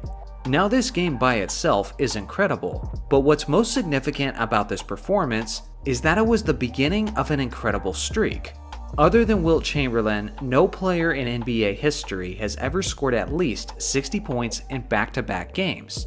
Starting with this game, Wilt did this in 4 straight games, and the 4th game was 100 points. Unfortunately, Wilt really disappointed everyone when the streak ended in the 5th game, where he had an off night and scored only 58 points. The craziest part about this list is that there's so many games that didn't make the cut, and I could easily do a part 2 and a part 3. And to think that some people have the audacity to say that this man isn't in the top 10. Obviously, there have been many incredible performances throughout the NBA's existence, but it's interesting to consider the games that were immortalized in basketball lore in comparison to the performances that were absolutely incredible, but for one reason or another are just not as remembered or revered as those other games. That's where this video comes in, as it isn't an all-encompassing video of the greatest games that aren't talked about, but the video just includes some of those greatest games. So if this video does well and the interest seems to be there, I'll definitely consider turning this one into a series. Now before we get into the list, there's one other important aspect to consider. History is written by the victors, and in terms of the game of basketball, this is why many of the greatest performances have gone by the wayside, since most of the players on this list had these dominant performances while playing on the losing side. Occasionally, there will be a game like Michael Jordan's 63 in Boston Garden that gets the recognition despite being in a losing effort, but more often than not, they just become overlooked and forgotten over time. So let's put a spotlight on them, shall we? First off, Magic Johnson in Game 5 of the 1991 NBA Finals. This was Magic's last professional basketball game before he announced his retirement due to the HIV virus. And although this final game is remembered for being the beginning of a dynasty, many have forgotten just how great Magic was in what was unknowingly his farewell game. Many fail to mention this, but the Lakers were actually riddled with injuries in these NBA Finals. And in this championship-clinching game, Magic was without 2 of his best scoring teammates, James Worthy and Byron Scott. Despite being extremely short-handed, with his back against the wall in typical Magic Johnson fashion, he still made his teammates significantly better, and made the contest as competitive as it could have been. He finished the game with 16 points, a whopping 20 assists, and 11 rebounds. No other player in NBA Finals history has ever got as many assists as Magic did this game, and again, he did it without his best weapons and in his final game before his retirement. Regardless of the defeat, it's definitely one of the more underappreciated performances of all time. Second up is Draymond Green in Game 7 of the 2016 NBA Finals. For obvious reasons, this game is remembered as the climactic ending of the Cavaliers' 3-1 comeback, and LeBron James' blocked shot and Kyrie Irving's three-pointer get all of the fame and the attention. It was a close game that needed those clutch plays from the Cavs, but the only reason it was even close in the first place is because of one Warrior specifically, Draymond Green. It wasn't a great day in the Golden State, but Draymond had the game of his life and wasn't going out without a fight, as he finished with 32 points, 15 rebounds, and 9 assists on 73.3% shooting and 6 of 8 from three-point range. He led all players in points and rebounds, and he led all Warriors in assists. Not only did he score 32 of the Warriors' 89 points, but he did it on 73.3% shooting compared to the rest of his teammates who shot 30.8%. If just one other Warrior showed up and had a good game as well, Golden State probably wins that championship. Next is Vince Carter in Game 3 of the 2001 Eastern Conference Semifinals. Although the series ultimately resulted in a 7th-game loss to Allen Iverson and the 76ers, it wasn't without Carter having arguably the greatest game of his career, as he dominated in a number of aspects. He was scorching from the perimeter as he dropped 50 points, 7 assists, 6 rebounds, and 4 blocks on 65.5% shooting from the field.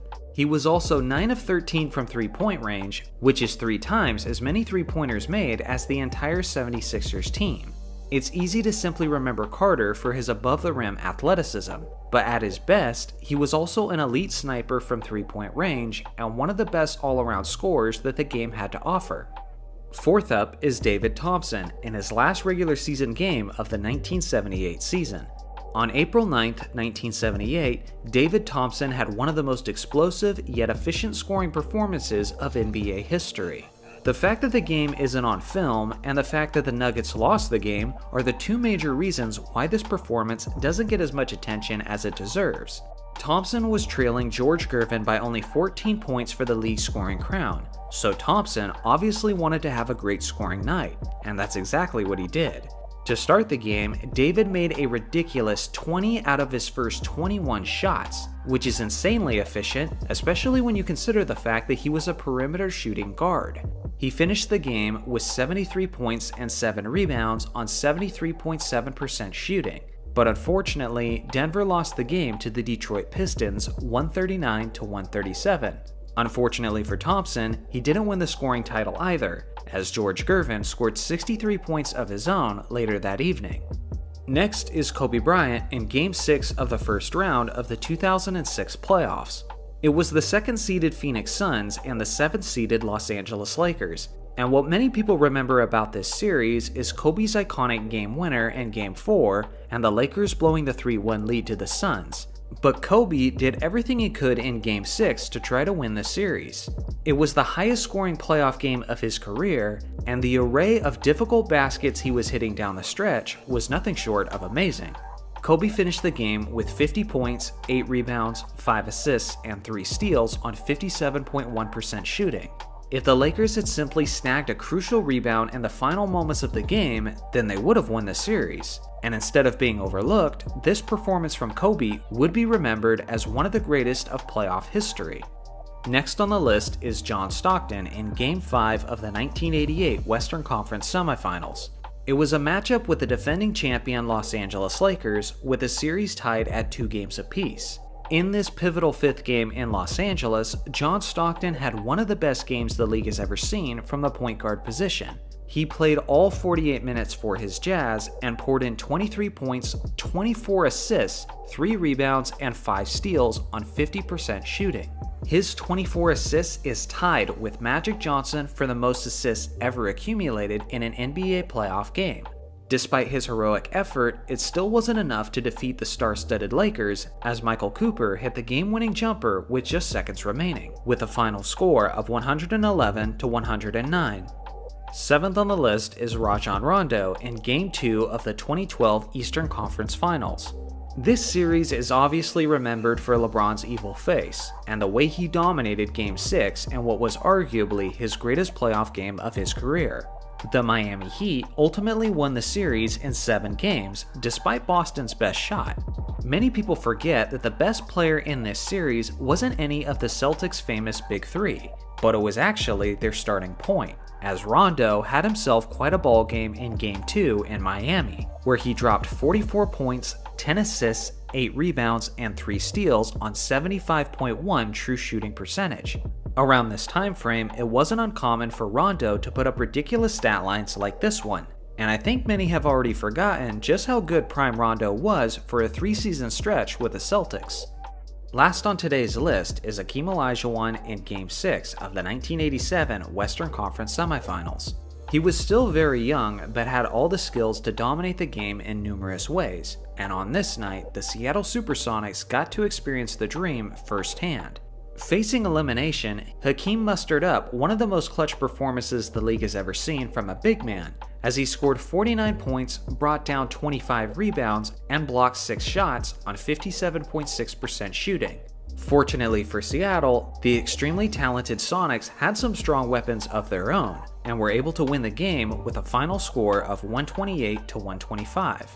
So at the time I'm making this video, we're in the midst of an NBA offseason, and there's been some exciting developments that have been building anticipation for the upcoming season. So this got me wondering, what were the most exciting NBA off-seasons that I can remember? Today, I put together a short list, and I'll do my best to explain why these developments were so exciting at the time they happened. Also, let me know in the comments what were some of the most exciting off-seasons to you. So without further ado, let's get into it. First off, the 2009 off-season. At the very end of the 2000s, the NBA had finally reached a point where the Western Conference and the Eastern Conference were both extremely competitive simultaneously. The Lakers had just defeated the Orlando Magic in the 2009 NBA Finals, and although the Magic were still a quality team, the Boston Celtics were the Eastern Conference favorites before Kevin Garnett's season-ending knee injury. LeBron James and the Cleveland Cavaliers also seemed as if they were on the verge of making it to the NBA Finals soon, and they were coming off of a 66-16 season that ended in disappointment at the hands of Dwight Howard and the Orlando Magic. The general feeling and consensus around the league was that most elite teams seemed like they were in a position to win a championship as long as they made one significant move in the offseason. And guess what? Just about every serious contender did just that. First off, on June 23rd, the seemingly always contending San Antonio Spurs made a major splash when they traded the aging Bruce Bowen for a 29-year-old Richard Jefferson. The Spurs viewed this acquisition as the move they needed, as San Antonio was looking for an offensive spark, and now they were bringing in a quality slasher who was averaging around 20 points per game. Now they were looking more threatening to the defending champion Lakers out west. 2 days later, the Orlando Magic made their own major move, as they traded for a 32-year-old Vince Carter, who was coming off of a season with the Nets where he had just averaged 21 points per game. Although Orlando had the #1 ranked defense in the previous season, their most common critique was that they needed more offensive support for Dwight Howard. And now, with Carter on the roster, they had just addressed that in a major way. The very next day, the Cavaliers responded with their own move to position themselves to be the best in the Eastern Conference, when they traded for a veteran Shaquille O'Neal, who was coming off of a productive season with the Phoenix Suns, where he averaged nearly 18 points and 8 rebounds on a league-best 60.9% shooting. It was not a prime Shaq, but many people still viewed this acquisition as the help that LeBron needed in order to return to the finals. Then, on July 8th, the two most recent NBA champions responded with their own significant upgrades. The defending champion Lakers added the intimidating Ron Artest, who had just averaged 17 points and was still an elite defender in the game. He had also just led his Houston Rockets to the semifinals, where he famously pushed Kobe's Lakers to 7 games. And after their intense playoff exchange, people were wondering how Kobe and Artest would get along as teammates. The Celtics responded by adding the 6'10 big man Rasheed Wallace, who brought even more championship experience and was a solid spark both offensively and defensively. Basically every serious contender had made their moves, setting up the 09-10 season to be an absolute bloodbath. Honestly, at that point, I think that was the most excited I've ever been to be a basketball fan. Next up, the 2003 offseason. Obviously, there was that all-time great draft, where LeBron was taken first by the Cavs, Darko Milicic was taken second by the Pistons, and Carmelo Anthony was taken third by the Denver Nuggets. After that, Chris Bosh went fourth to the Toronto Raptors, and Dwayne Wade went fifth to the Miami Heat. At the time, Bosh and Wade were seen more as wild cards, but in terms of LeBron James and Carmelo Anthony, we knew that they were on their way to being all-time greats. And I was in so much anticipation to see them compete against the other elite wings of that era, like Kobe Bryant, Tracy McGrady, and Vince Carter. On that day, Detroit was enthusiastic about their newly acquired big man, but in the long run, he didn't make much of a difference for them. Obviously, Kobe Bryant's Colorado trial was not fun for anyone, but in terms of the pure basketball, Los Angeles was building up quite the excitement, as they created a super team by adding Gary Payton and Karl Malone, who were each coming off of seasons where they averaged 20 points per game as the best player on their squads. Many analysts were predicting this group to challenge the Bulls' 72-10 record. The San Antonio Spurs were the defending NBA champions, and were the team who had just eliminated the Lakers in the prior postseason, and put an end to their three-peat. They responded to the Lakers' acquisitions of Payton and Malone by snagging up the five-time NBA champion Robert Horry, who was previously seen as a hero in Los Angeles. Not only was this a brilliant move by San Antonio for the sake of his clutch perimeter shooting, but it also seemed like it was a way to emotionally stick it to the Lakers after they just built a super team. Unlike 2009, the anticipation of the 2003 offseason had less to do with the X's and O's of the basketball, and more to do with all of the drama between the various players and organizations. Lastly, my third choice for an insanely exciting offseason was 1996. I gotta be honest, I was very young at this point, so the memory of experiencing it is a bit hazy. But even with just my explanation of the events, it's not hard to understand why the basketball world was so intrigued by how things were unfolding. First off, the Chicago Bulls were coming off of their record-breaking 72-10 championship run, and they started their title defense off right by extending the contracts of Michael Jordan, Dennis Rodman, and Phil Jackson. On the other hand, almost everyone else was trying to build a team capable of dethroning the juggernaut in Chicago. The New York Knicks started by signing the lethal shooter Allen Houston to a massive long-term contract. Then, New York traded Anthony Mason to the Charlotte Hornets for a prime Larry Johnson, who had just averaged over 20 points and 8 rebounds. This team on paper looked absolutely stacked, with proven all-stars like Patrick Ewing, John Starks, Charles Oakley, Allen Houston, and Larry Johnson. They appeared as if they were the deepest team in the league, and at the time, many New Yorkers believed that this was the team that could finally defeat the Chicago Bulls. The Atlanta Hawks were already a talented team, but that offseason, they made waves when they signed the 30-year-old Dikembe Mutombo, who was a recent Defensive Player of the Year winner. Now that stacked Atlanta team was setting things up to be even tougher for the Bulls in the Eastern Conference. Out west, several teams were trying to build juggernauts of their own, starting with the San Antonio Spurs. In the previous season, David Robinson, Sean Elliott, and a talented Spurs group had won 59 regular season games, and in the offseason, they added to that immense talent by signing a veteran Dominique Wilkins, who was still a near 20 points per game scorer in his late 30s. Over in Houston, Hakeem Olajuwon and the Rockets were looking to return to their recent championship status. So in a stunning move, they made a blockbuster offseason trade, as they added a 32-year-old Charles Barkley to the mix, who was still putting up superstar numbers at that point in his career. With a starting lineup that included Hakeem Olajuwon, Clyde Drexler, and Charles Barkley, Houston had created a terrifying super team that seemed bound to meet the Chicago Bulls in the NBA Finals.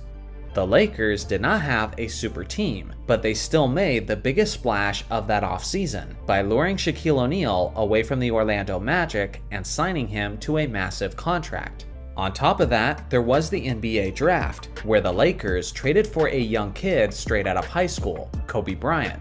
Sure, we had no idea just how good this kid would become, but even then, there was still much excitement in Los Angeles for Kobe. Even outside of Bryant, the '96 draft was one of the most hyped and highly anticipated drafts of all time. Obviously, over time, we realized that initial excitement was well-deserved, as this became arguably the greatest draft class in the history of the NBA.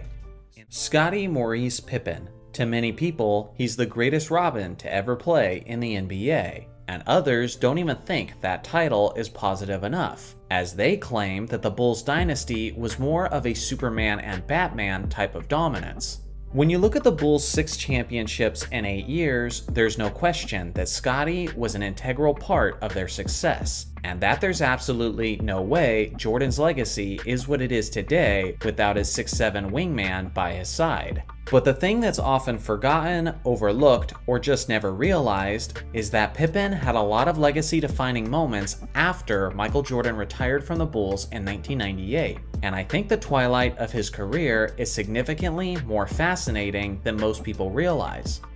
After the Bulls had their last dance season, winning their 6th championship ring in franchise history, general management was determined to head in another direction and prove that they could rebuild the organization into a younger championship contender.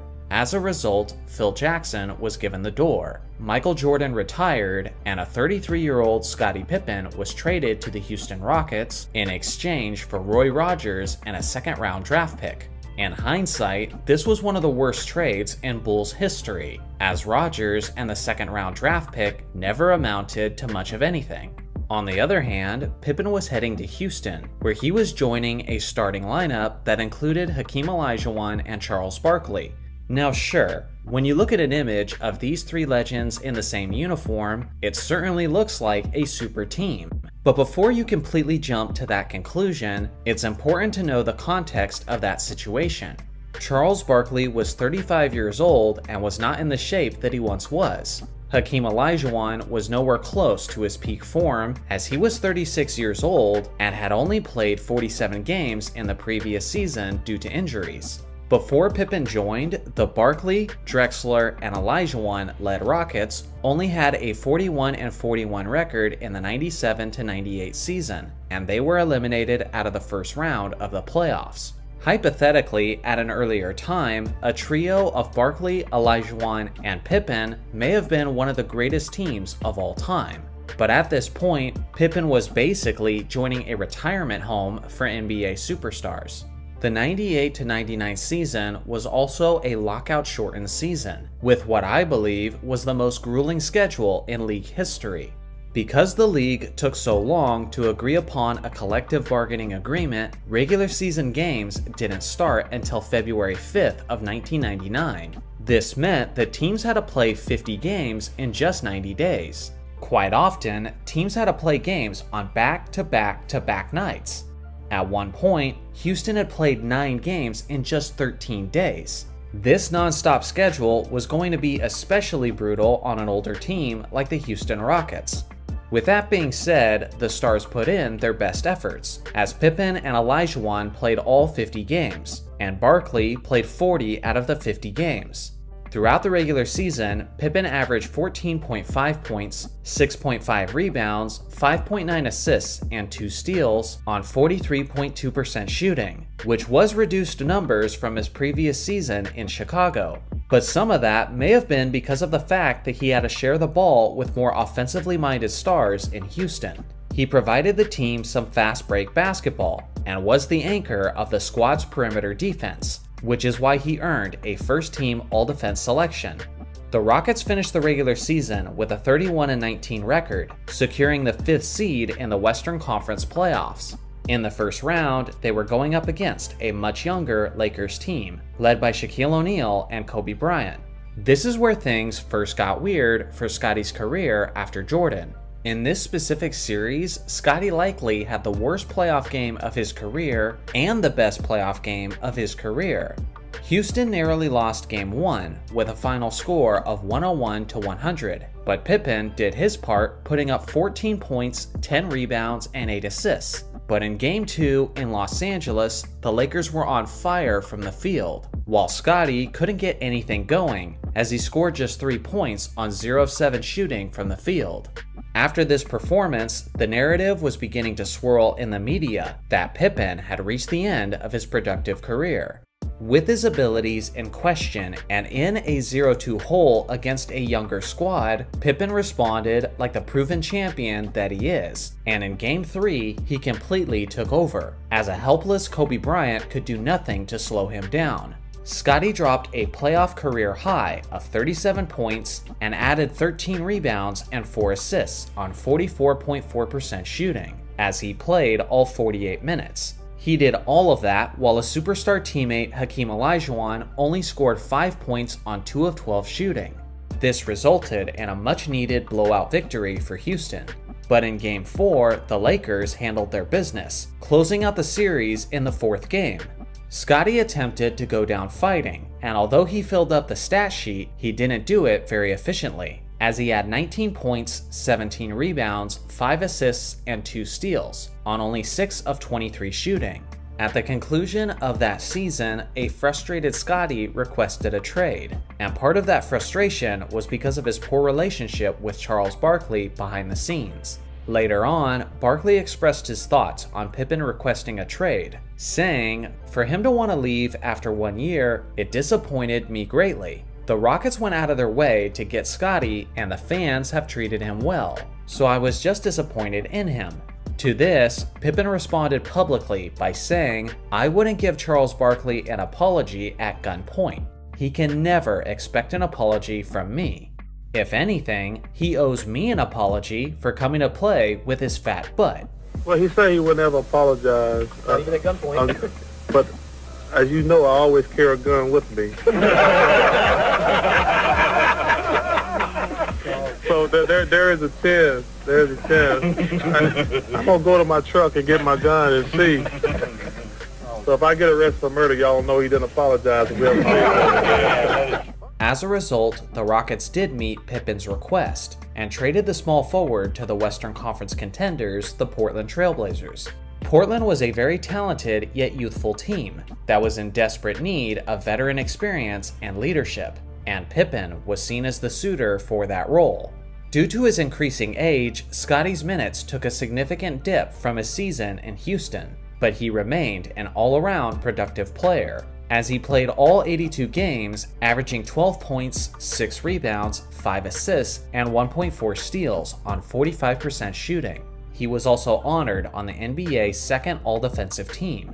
With a well-rounded, remarkably deep roster, the Portland Trail Blazers finished the regular season with a 59-23 record, which was good enough for the second-best record in the entire league, behind only Shaq and Kobe's Lakers. At that time, heading into the playoffs, everyone believed that these two Western Conference powerhouses were on a collision course to meet in the West Finals, but that was yet to be seen. In the first round against Kevin Garnett and the Minnesota Timberwolves, Pippen led his team in points, rebounds, and steals as they comfortably eliminated the Wolves in just 4 games. Then in the semifinals against Stockton and Malone of the Utah Jazz, Pippen led the Blazers in assists and steals, while eliminating the Jazz in just 5 games. Now the stage was set for the Lakers and Blazers, as Pippen was going up against his former championship-winning head coach. At this point in history, the Western Conference was considered to be much stronger than the East, and the belief was that whoever won this series out west would easily go on to prevail as NBA champions in the finals. In Los Angeles, the Lakers convincingly won Game 1, regardless of the fact that Pippen dropped a solid 19, 11, and 5. The Blazers then dominated Game 2 in Staples Center, stealing away home court advantage in the series. And in that game, Pippen dropped 21 points, 11 rebounds, 3 assists, and 3 steals on 60% shooting. Then stunningly, the Lakers won Games 3 and 4 in Portland, taking a demanding 3-1 lead in the series. Up to that point, no team had ever come back from a 3-1 deficit in the Western Conference Finals, so everyone was basically assuming that this was coronation time for the Lakers. But the Blazers had other plans, and showed their fighting spirit. In a do-or-die fifth game, Pippen showed up with a clutch performance, leading the Blazers in scoring while being a menace defensively. On the night, Pippen dropped 22 points, 6 rebounds, 3 assists, 6 steals, and 4 blocks on 67% shooting, resulting in a 96-88 victory. Then, back in their building for Game 6, the Blazers convincingly controlled the game, forcing a Game 7 in Los Angeles with a final score of 103-93. Under Scottie Pippen's leadership, the Blazers were just one game away from completing one of the greatest comebacks in playoff history, but they were going to have to do it in Los Angeles. The Blazers had the momentum on their side, and that continued after the tip-off of Game 7. For the vast majority of the game, the Blazers seemed to be in complete control, and Staples Center was awfully quiet. At the end of the first quarter, Portland had a 7-point lead, and at the end of the third quarter, that lead had increased to 13. Pippen was having himself a solid game, and through 3 quarters, he had 12 points, 8 rebounds, and 3 assists, leading his team in 2 of those stats. But that's when seemingly everything changed. When the fourth quarter began, the Lakers were blistering hot, while the Blazers couldn't buy a bucket. For an 8-minute stretch of the fourth quarter, the Blazers didn't convert a single field goal, missing a total of 13 straight shots. Scottie Pippen specifically had 0 points on 0 of 3 shooting with 3 fouls and 1 turnover, in a quarter he desperately wishes he could have back. Shaq, Kobe, and the rest of the Lakers had completely stolen the momentum, and the rest was history, as they defeated the Blazers in Game 7, eventually going on to win the NBA championship over the Indiana Pacers.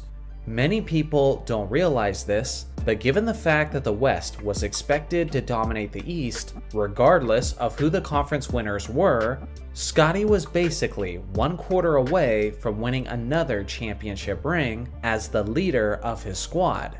He was 1 quarter away from defeating Phil Jackson and surpassing Michael Jordan in the championship ring count.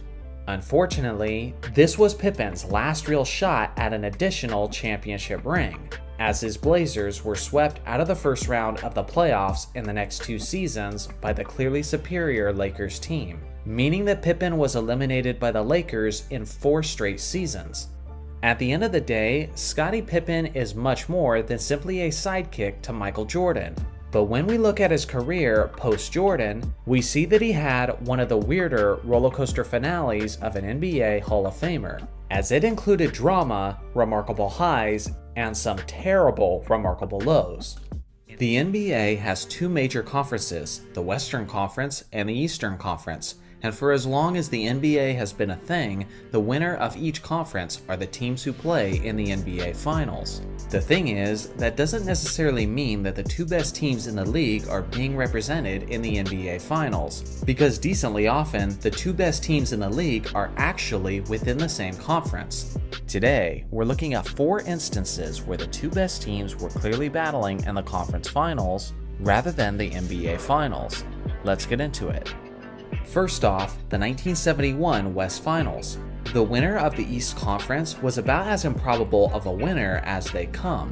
Although the Baltimore Bullets had quality star players like Wes Unseld and Earl Monroe, they were a pretty average team throughout the regular season, both offensively and defensively, which is why they barely snuck into the playoffs with a 42-40 record. Somehow, they played far above their expectations when the playoffs began, as they won every series in 7 games up until the NBA Finals. Meanwhile, in the Western Conference, 2 championship-caliber teams were battling it out for a trip to the game's biggest stage. It was the Los Angeles Lakers, led by Wilt Chamberlain and Gil Goodrich, up against the dynamic duo of Kareem Abdul-Jabbar and Oscar Robertson of the Milwaukee Bucks. Headlining the matchup was a battle of 2 of the greatest centers of all time, as both Kareem and Wilt had fantastic showings throughout the series. Ultimately, Kareem and the Bucks were just too much for the Lakers, as they closed them out in 5 games. Although that wasn't the longest series, there was still little doubt that both of those teams would have easily handled the Bullets, who were in way over their heads being in the finals in the first place. As expected, Kareem and the Bucks destroyed the overachieving Bullets, sweeping them in 4 games and winning nearly every game by a double-digit margin. Next is the 2002 West Finals. I gotta be honest, I think out of every series on this list, this one was the most obvious that the championship winner was coming from the Western Conference Finals. The New Jersey Nets were a solid team, but at this point in history, it was widely recognized that the Western Conference as a whole was far superior to the East. The Western Conference Finals were a matchup between the Sacramento Kings and the defending champion Los Angeles Lakers. At the time, these two teams had a fierce rivalry, and throughout the regular season, it was basically a foregone conclusion amongst basketball circles that these two teams would meet up in the West Finals. The Kings had won 61 games throughout the regular season, and the Lakers had won 58 as a 3rd seed. Meanwhile, the New Jersey Nets won only 52 games throughout the regular season, yet they had the best record in the entire Eastern Conference by a couple of games. That should tell you all you need to know about the disparity between the East and the West during that era. The Lakers and Kings series was an absolute classic, but it was also a series mired with controversy. At the end of the day, the Lakers won the series in overtime of the 7th game, and we all knew what would happen next. In the finals, the Lakers took their victory lap by sweeping the New Jersey Nets in 4 games, confirming what we all basically knew before the playoffs even started. Next up, the 2009 West Finals. That season, the winner of the Eastern Conference was the Dwight Howard-led Orlando Magic. And although they were a solid team, their road to the finals was a bit easier than it should have been, considering how the defending champion Boston Celtics lost their superstar Kevin Garnett to a knee injury before the playoffs began. If it wasn't for the injury, everyone would have expected a finals rematch between the Lakers and the Celtics in the finals. Now, the Western Conference Finals was a matchup between the motivated Los Angeles Lakers and the extremely hot Denver Nuggets. Now, the Magic did have a better record than the Denver Nuggets, as the Magic won 59 games throughout the regular season, while the Nuggets won only 54. But you have to consider that the Magic were playing a majority of their games against a weaker Eastern Conference, while the Nuggets were battling it out with a much tougher West. The other part you have to consider is how the Nuggets were building team chemistry throughout the season. Early during that season, the Nuggets traded Allen Iverson to the Detroit Pistons for the former Finals MVP Chauncey Billups. Although Iverson was certainly the bigger name, Billups was the better fit. The thing is, Denver had to build their chemistry throughout the season, but by the time the playoffs had rolled along, they were one of the hottest teams in the entire league. Kobe and Carmelo had epic individual battles throughout the West Finals, and at that point, everyone seemed to recognize that whoever won this series was going to win the NBA championship. Well, you guys know how this played out. Kobe and the Lakers won the series in 6 hard-fought games and advanced to the NBA Finals. And as expected, they made quick work of the vastly inferior Orlando Magic, comfortably winning in only 5 games. Lastly is the 2018 Western Conference Finals. For LeBron James fans, this season is remembered fondly for James's incredible effort throughout the regular season and the postseason, carrying his Cavs to the NBA Finals. Most people recognize how the Eastern Conference was weaker during this time, which aided LeBron's trip to the finals. Regardless, his incredible run was still impressive. One of the reasons LeBron's run was so improbable was the fact that this was his first season without Kyrie Irving by his side. When you look at that Cavs roster from top to bottom, anyone who knows basketball could see how they didn't have the same level of talent as the top 2 teams in the Western Conference. Those squads were the juggernaut Golden State Warriors and the 65-17 Houston Rockets. This is recent enough history that you guys probably know all of the details. Houston and Golden State had an epic 7-game series that looked like either team was capable of winning. Although the Warriors did end up closing out the series in the decisive 7th game, the Rockets' starting point guard and their second best player, Chris Paul, suffered a season-ending injury in the 5th game with the series tied at 2 games apiece. With Paul out of the lineup, the Rockets were incapable of reaching their ceiling, which ultimately led to the Warriors closing it out. The Warriors then went on to sweep LeBron James and the Cleveland Cavaliers in the NBA Finals. And in Game 1, it took one of the greatest performances of LeBron's life to even keep the game close. Not only do I believe the championship was decided in the West Finals, but the Rockets also won both of their regular season matchups against Cleveland that year by an average margin of 18 points. Whether it would have been the Rockets or the Warriors, I think either team would have made quick work of Cleveland in 2018. For as long as the NBA has been in existence, star players have been making their mark on the league with what we call signature moves. They may have not necessarily been the inventor or the originator of the move, but in these cases, they were the first to implement it as a regular and lethal part of their game. The thing is, for various reasons, people often get it wrong when it comes down to these signature moves. We often acknowledge a more recent player, probably for the simple fact that it's what the wider audience is familiar with. But with a more broad understanding of basketball history, we begin to understand how that can be somewhat disrespectful to the players who were doing it before them. Today, we're looking at a handful of players who I believe are incorrectly given credit as the originators of their moves. First off, Steph Curry and the deep three. I'll admit, it's not common for a player to willingly take three-point shots several feet beyond the line, especially in the 90s. But with that being said, there was at least a couple players who were doing it. The first one that comes to mind was the Phoenix Suns' Stan Marley. Marley played for several teams throughout the course of his career, but it was in Phoenix where he truly made a name for himself as he made 3 All-Star teams and was arguably the most reliable 3-and-D type of player in the entire league. To this day, it slightly annoys me when people act like Steph was the first player to willingly shoot several feet beyond the three-point line. Because even as a younger basketball fan, I remember Marley doing this with regularity in Phoenix. Not as often as players in the modern game, of course, but it was often enough for it to be seen as his own signature move. Many of Marley's bombs were also provided in clutch moments, where his team absolutely needed each point. Although I truly believe that Marley was the pioneer of this, there was a few other players who would do it occasionally as well, like Portland's Rasheed Wallace, Vince Carter, and even Kobe Bryant with his heat check shots. Second up is Dirk Nowitzki and the Dirk Fade. Dirk Nowitzki's fadeaway jumper has become iconic, and given the fact that he's a 7-footer, it's one of the most difficult shots to defend of basketball history. Stylistically, it's very different from the fadeaways of guys like Michael Jordan and Kobe Bryant.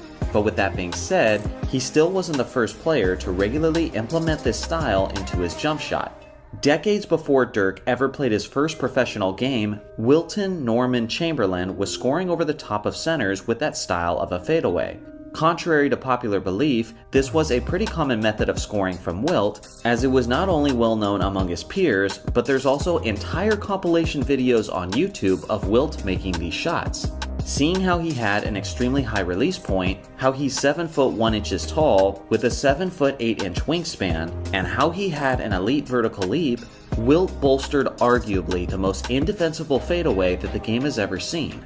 Even in his prime, when Chamberlain was averaging 50 points a game, many of those baskets were coming from his Dirk-like fadeaway on a nightly basis. Next is Kareem Abdul-Jabbar and the skyhook shot. Speaking of difficult shots to defend, one of the rarest and most famous came from the Lakers captain, Kareem Abdul-Jabbar. The skyhook shot usually comes from a player who plays the center position, and with its sky-high release point, there's very little the opposing player can do to alter it.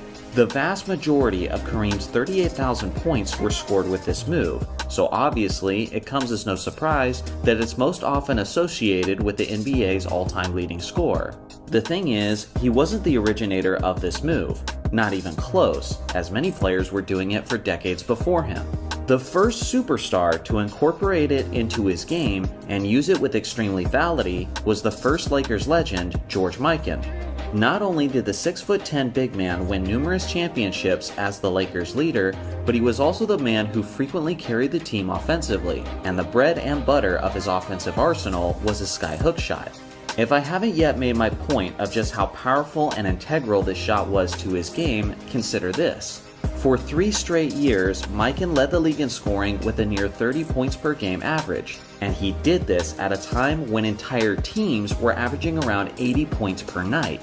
It was Mikan's dominant skyhook that made that kind of an offensive impact possible.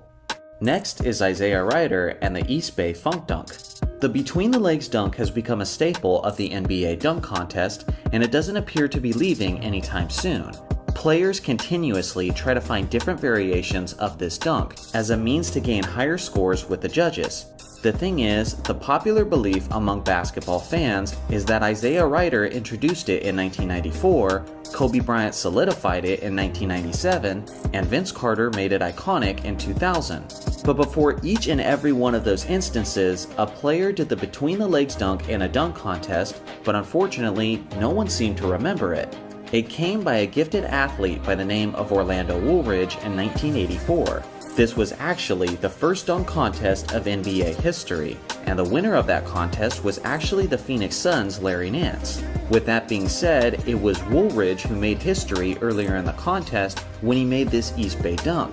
The response from the audience was somewhat tame, as they didn't realize the history that they just witnessed. Apparently, some of the judges didn't either, as Orlando's dunk only amassed a total of 48 points.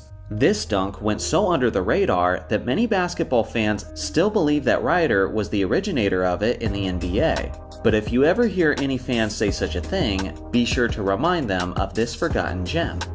Lastly is LeBron James and the chase down block. I will not argue that LeBron isn't the greatest chase down blocker of all time, but on that note, you would be wrong to think that he was the first player to do it with some level of regularity. Among his many skills, chase down blocks were a legitimate part of Hakeem Olajuwon's game, as he had the speed, length, and athleticism to catch up to opposing players and punish them for going up softly. He didn't do it as often as LeBron has, but it was certainly within the Hall of Famer's skill set, and a couple of those instances were in some tremendously significant playoff games. The game of basketball was created in December of 1891 by YMCA gym teacher James Naismith in Springfield, Massachusetts. To create the game, he used a peach basket, a 10-foot pole, and a soccer ball. In 1891, the first ever basketball game was played between Naismith's students. It took quite a while, but a point was eventually scored, and basketball's first ever game concluded with an epic final score of 1-0. James Naismith would adjust the rules of the game over the next 20 years, and the game would continue to evolve. In 1892, dribbling became a legal move. In 1893, the first ever women's collegiate basketball game was played. In 1895, the popularity of basketball spread, and basketball became an established sport that was played through numerous high schools and college universities. By 1901, basketball collegiate competition was taking place all around the United States. As the years went on, Naismith added a backboard and created a leather basketball. In 1906, an iron ring with a woven net was used and replaced peach baskets. In the 1920s, small basketball leagues were forming around the country. Among these groups that formed were the Harlem Globetrotters, whose flashy and entertaining style helped spread basketball's popularity. In 1936, basketball officially became an Olympic sport, with the gold medal game played outside in raining conditions.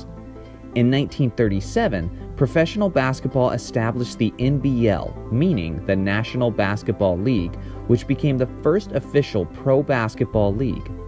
In 1939, NCAA basketball held their first official championship tournament.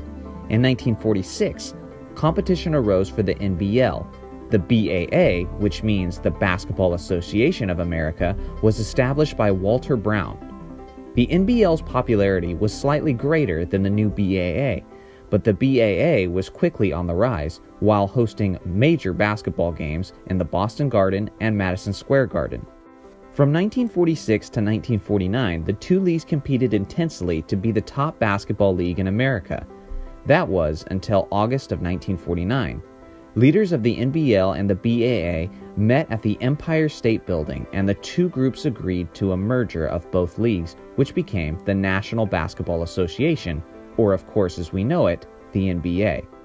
George Mikan was just beginning his basketball career in the mid-1940s and became the first NBA star in a league that would become all about stars.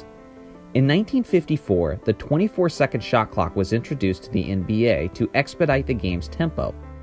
In 1956, Bill Russell was drafted by the Boston Celtics, which was the beginning of the NBA's greatest dynasty in history. On March 2, 1962, Wilt Chamberlain had the greatest scoring performance in NBA history, individually scoring 100 points in a single game. In 1970, Oscar Robertson, a legendary NBA player and former president of the NBA Players Association, filed an antitrust lawsuit against the NBA. The suit was settled in 1976, which resulted in the creation of NBA free agency, which allowed player mobility by choice of the players. In 1976, the NBA and the ABA, which was the American Basketball Association, merged into one league.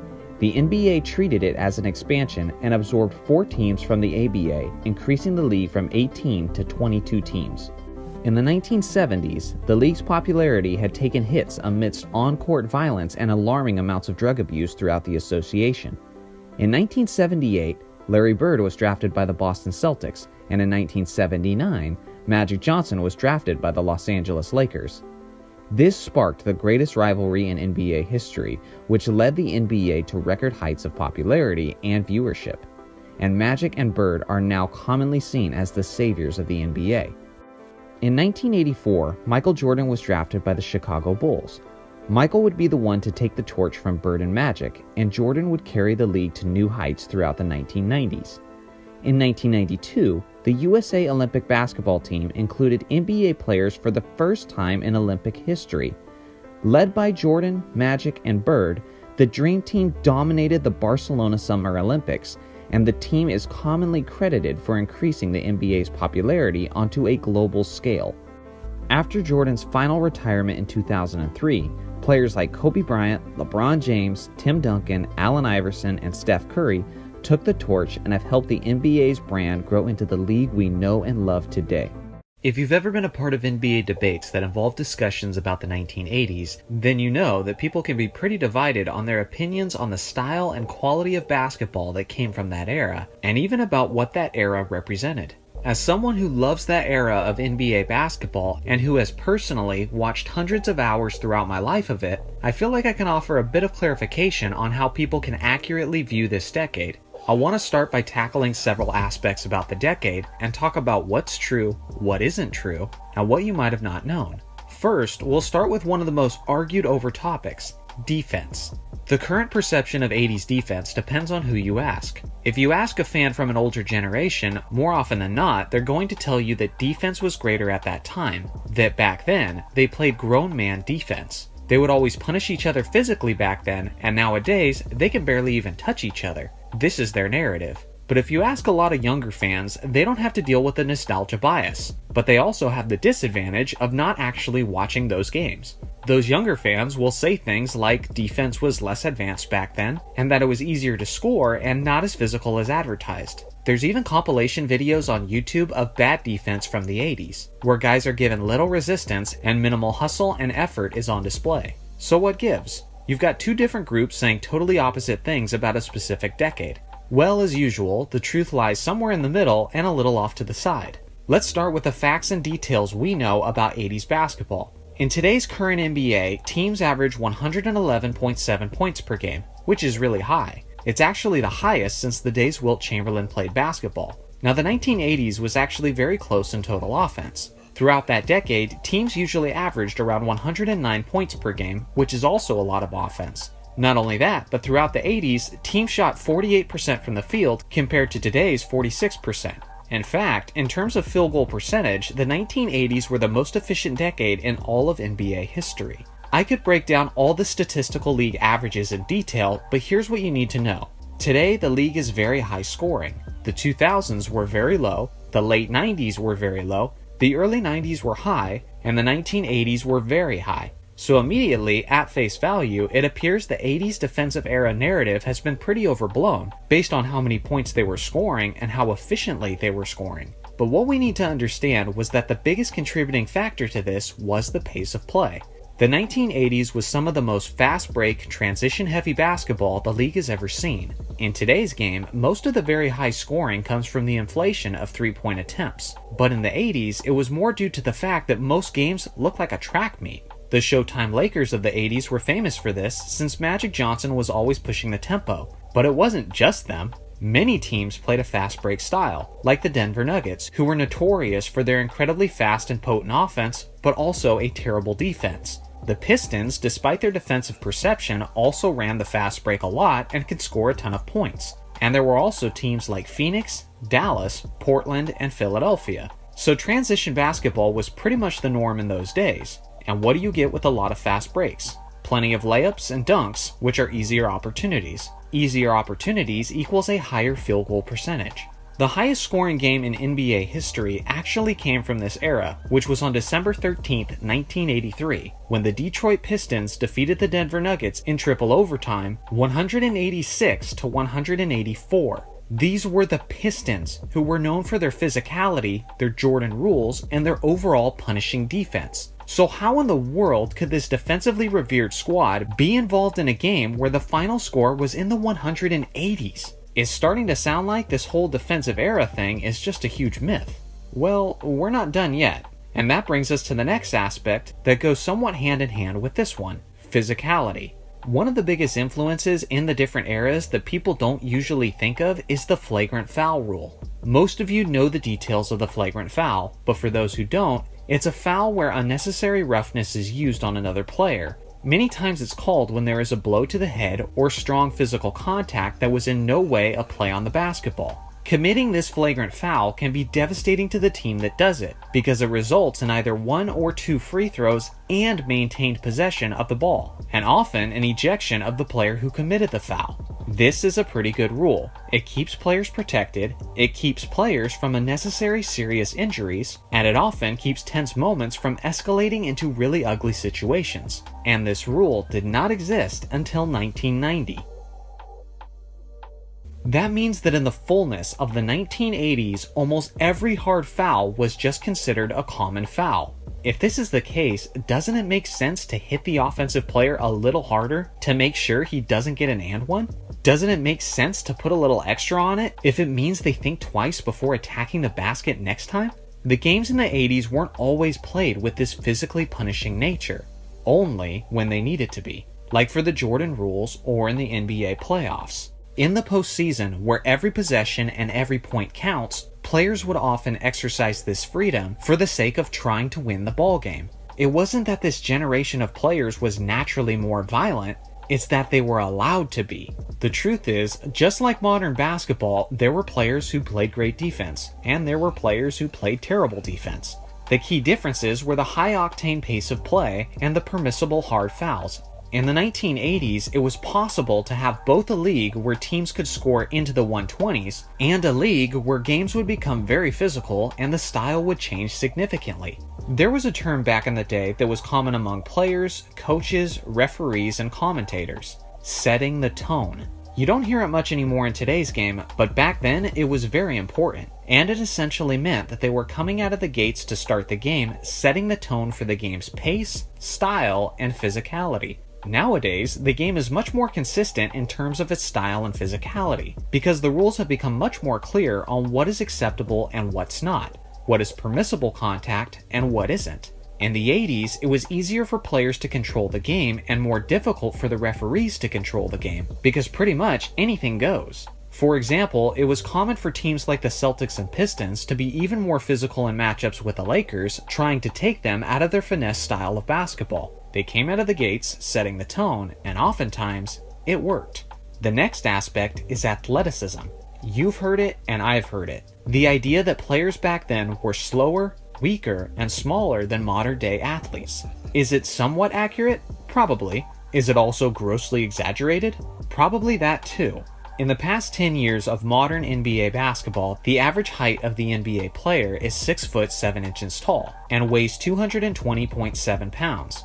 In the 10 years of the 1980s, the average height was also 6 foot 7 inches tall and the average weight was 207 pounds. So although they stood just as tall side to side to one another, the major difference was the weight of the players at nearly 14 pounds less. Simply put, this difference was usually made up of muscle mass. Modern players have an advantage with modern training methods, eating habits, and fitness routines. Guys in the 80s were simply skinnier, but many of them were still very athletic and had lean muscle. They just overall looked a little less physically imposing than today's players. This has partially led some newer fans to criticize this era when they're looking at some of the most non-threatening and least athletic players of the 80s. They'll say things like the league was packed with part-time plumbers and accountants. I hate it when people say this though, because it's easy to take small samples and condemn an entire era for it. It's almost like when people think of the state of athleticism in 2020, they automatically think of Giannis. And when they think of the state of athleticism in the 90s, they think of Jeff Hornacek. The problem with that is that it's erring on an extreme example, and isn't a proper survey of the athleticism of the league as a whole at that time. Want another example? Picture 20 years from now. People are hating on LeBron James, saying he didn't play in a strong era of real athleticism, and here's their future arguments. How strong is LeBron's era in 2016 when he lost the MVP race to a guy who struggles to dunk a basketball? How strong could that era have been when one of the best players in the league was someone who was consistently overweight? In LeBron's era, he played against plumbers like J.J. Redick and Kelly Olynyk. How weak were the athletes in LeBron's era if a guy who was only 5 foot 9 inches tall could average nearly 30 points per game? Don't you guys see how ridiculous and biased these statements are? Although many of the statements are true to an extent, they're cherry-picking details and acting as if it's the complete picture. They're completely lacking context, but statements like these are usually just emotionally motivated agendas in order to build a negative narrative about a player that they don't like as much as their favorite player. People do this all the time with the 1980s. But when you look around the league in that era as a whole, you see guys who were incredible athletes like Dominique Wilkins, Kenny Skywalker, Michael Jordan, Daryl Dawkins, Charles Barkley, Gerald Wilkins, Julius Erving, Sean Kemp, Xavier McDaniel, Hakeem Olajuwon, Karl Malone, James Worthy, Tom Chambers, Darrell Griffith, David Thompson, Terrence Stansbury, Clyde Drexler, Larry Nance, Dennis Rodman, Orlando Woolridge, David Robinson, Roy Hinson. Seriously, do I need to keep going? Many people are just too young or weren't watching at that time to know about a lot of the freakishly gifted athletes of the 1980s, just like how 20 to 30 years from now, many people won't know about many of the great athletes we watch in today's game. The final aspect is competition. I'll make this one quick, but since the 1960s when the Boston Celtics ruled the basketball world, the 1980s were the toughest era of competition in terms of how hard it was to break through and win a championship. That was because the 80s were, as I call it, the era of super teams. There was so much talent at the top of the league, and you had several dynasty-worthy rosters consistently duking it out. Part of that was how the league was rich with stars, but the other part was how there were only 23 teams in the league. Imagine today's NBA, and then we eliminate 7 of the teams, and then distribute the talent from those teams to the remaining 23 teams. Naturally, what would you get? A handful of super teams. This was essentially the NBA in the 1980s. Look around the teams of the league and who won championships in that decade. If you had just 1 or 2 stars on your team in that era, you're not winning a championship. You needed 3 or 4 and a deep bench just to even win 1 ring. With all this being said, am I saying that the 80s was the greatest era of basketball? Not necessarily, but it was a great era, with a crazy history, and with a fantastic collection of talent and athletes, and it certainly deserves your respect. This is a topic I've wanted to tackle for a while, because it's something that has people pretty divided whenever it comes up. And as one of the ultimate Kobe Bryant fans who watched basically the entirety of his basketball career, I thought I should give my perspective on it as well. Now, when it comes to Kobe's abilities as an offensive player, there isn't a tremendous amount to be debated. Simply put, he's one of the greatest scorers in NBA history. He's currently 4th on the NBA's all-time scoring list. He has the 2nd greatest scoring performance of all time, which is when he dropped 81 points on the Raptors. And he has the longest streak of 40-point games and 50-point games by anyone not named Wilt Chamberlain. If you ask me personally, I don't think Kobe was the greatest scorer in NBA history, but I do believe he was the most impressive scorer of all time, as no one could consistently make the insanely difficult shots that he could make on a regular basis. To me, this aspect of Kobe's legacy is unwavering, and most people tend to agree that he's one of the greatest scorers of all time. But then, there's the other side of the court, and this is where things get a bit more shaky.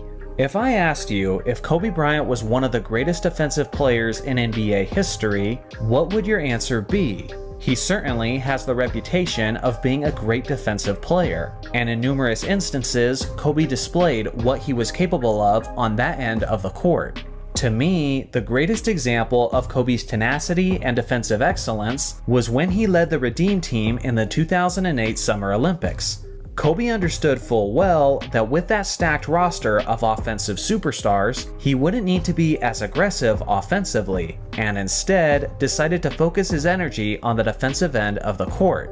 That summer, he accepted the assignment of shutting down the best player on the opposing teams. And Kobe's Olympic teammates have spoken at length about how his mindset and leadership motivated the team defensively, which helped them secure the gold. At least in that time frame, Kobe was absolutely elite defensively, as he demonstrated his lockdown abilities when he set his mind to it. But that begs the question, did Kobe always set his mind on being a lockdown defensive player? Here's something to consider. In the history of the NBA, Kobe is tied for the most first-team all-defensive selections with a total of 9. The players he is tied with are Michael Jordan, Kevin Garnett, and Gary Payton. So based on that, some may consider him on the same level as those other defensive players. Well, the thing is, of the players in that group, Kobe is the only player who never won the Defensive Player of the Year award. Jordan won the award in 1988, Gary Payton won it in 1996, and Kevin Garnett won it in 2008. In fact, Kobe never finished higher than 3rd overall in the DPOY race, and other than that single season in 2000, he never finished higher than 5th. Now some bring up the point that the all-defensive selections and the DPOY award is all based on voting by the media. So in a sense, there's no objective truth to a player being considered as better or worse based on those awards, because it all comes down to their opinions. While there is some truth to that point, you also have to consider the aspects that are less about opinions and more about the bottom line. For example, defensive statistics. Given how Jordan and Kobe have the same amount of first-team all-defensive selections, and Kobe actually has more defensive selections overall, let's focus a bit on a comparison between these two defensively, seeing how they both play at the same position and with similar styles. Jordan specialized as a defensive pickpocket. He was good at reading defenses and jumping the passing lanes. With his massive hands and with his tremendous strength, he was also very good at stripping the ball from the opposing ball handler. In Jordan's first 9 seasons before his retirement in 1993, he didn't have a single season where he didn't average at least 2 steals per game. In 3 of those seasons, he actually led the league in steals per game. On the other hand, Kobe only had 1 season in his 20-year career where he averaged at least 2 steals per game, and he never once led the league in that category. Despite the fact that Kobe played 5 more seasons and nearly 300 more games in his career, Jordan actually leads Bryant on the all-time steals list by nearly 600 steals. To put it simply, when it comes to forcing turnovers and stripping the ball from the opponent, MJ was on another level entirely. So let's look at another aspect of defense, blocking shots. Earlier in Kobe's career was when he was at his best as a shot blocker, which makes sense since his explosiveness and his vertical leap was at its greatest during his Froby days. With that being said, Kobe only had 1 season in his entire NBA career where he averaged at least 1 block per game, and that was a lockout-shortened season in 1999. On the other hand, Jordan had 4 seasons where he averaged at least 1 block per game, getting as high as 1.6 in 1988, which is actually the highest blocks per game average by a guard in NBA history. Along with that, MJ also had a higher career average than Kobe as well. There are other stats that should factor into this comparison as well, like advanced stats, and one of the examples of that is defensive win shares. At Kobe's best in the year 2000, he had a grand total of 4.5 defensive win shares over the course of that season. On the other hand, Jordan exceeded that total in 9 different seasons of his career, getting as high as 6.2 in 1996. Now listen, clearly all of these defensive stats are in favor of MJ. And I'm not bringing these up in an attempt to slander Kobe by any means, as he was at the very least a very good defensive player, but I'm simply pointing out that there's layers to this thing. Now, with all of these stats mentioned, some might want to point out that defensive statistics aren't always the best metric to understand the greatness of a defensive player. And you know what? That's a decent point. For example, Dennis Rodman is widely recognized as one of the greatest players of all time by pretty much everyone. Yet Rodman was nothing terribly impressive from a statistical standpoint, as he never had one season where he averaged at least 1 steal or 1 block in the entirety of his NBA career. Some of you may be wondering, if that's the case, what makes him a great defensive player? Well, that would be his skill that doesn't show up on the stat sheet, which is his smothering on-ball defense. A defender can be all over the offensive player and be consistently forcing him into making bad passes and taking bad shots. And for the most part, this wonderful defensive quality will not show up on the stat sheet. So with that in mind, let's revisit the comparison and evaluate how good Kobe was as an on-ball defender. A lot of this relies on personal experience and the eye test. From my observations, Kobe was a much better on-ball defender earlier in his career, as he began conserving some of his energy as he got later into his career. I also believe that Kobe was what I call a situational defender. The Mamba was the kind of elite defensive player who would pick his spots, based on the gravity of the moment, who he's up against, and what he's trying to prove. I don't think it will come as a surprise to anyone when I say that Kobe didn't always have the same intensity defensively as he had in the 2008 Summer Olympics. That's because he picks his spots, and that was a spot he picked. Obviously, we've all seen the highlights of Kobe putting the clamps on guys like Dwayne Wade and Kyrie Irving, and in large part, that was because Kobe accepted the challenge of a one-on-one superstar matchup. That was a spot he picked. But as a longtime Lakers fan, I also remember many instances where Kobe got a little lazy on defense and maybe relied a little too heavily on guys like Andrew Bynum to contest his cutting man at the rim. Although Kobe was capable of being the best defender on the court at any time, I also don't remember him bringing his best effort as consistently as guys like Jordan and Rodman. Don't just take it from me though, take it from his championship head coach, Phil Jackson. In his book called The Last Season, which was about the 2004 Lakers, the Zen Master had this to say about the Mamba. Kobe's defense, to be accurate, has faltered in recent years, despite his presence on the league's all-defensive team. The voters have been seduced by his remarkable athleticism and spectacular steals, but he hasn't played sound, fundamental defense. Mesmerized by the ball, he gambles too frequently, putting us out of position, forcing rotations that leave a man wide open, and doesn't keep his feet on the ground. This was Phil's honest perspective after the team imploded with their finals loss in 2004. Since Jackson was then retired at that point, that was probably the most genuine response we could have got from him. That was far from the last time that Phil would comment on Kobe's defensive abilities. And around the year 2010, Phil said that Kobe started winning some of his defensive selections based off of his tenacious reputation and not so much of his actual play on the court. Now, it's no secret that Phil liked to play mind games with his players, and it's possible that he was saying this as a way of motivating his star player to step up his game. Now, whether or not that was the case, I kind of agree with Phil's assessment. Although Kobe made a total of 12 all-defense teams, a total of 9 or 10 probably would have been more accurate, as it appeared clear to me that he had become vastly more selective about giving his best defensive efforts. So at the end of the day, where do I stand on Kobe's defensive abilities? Well, like I said before, he was a top defensive player who was capable of being the best defender on the court any given night, and many times he was. The problem with his defense, according to Phil Jackson and myself, is that Kobe wasn't as consistent as other great defenders, and he didn't have the longevity in that area either. In my own words, I would say that Kobe was a very, very good defensive player. But unlike some other Kobe fans, I think it's a step too far to say that he was one of the greatest defensive players of all time. Throughout the decades, there have been several superstar players who have dominated the league. And then, on the other hand, there have been other star players who became victims of that dominance. Today's video is about the NBA legends who ruined, or at the very least, greatly altered the legacy of another star player. And let me know in the comments what you think are some other examples. Without further ado, let's get into it.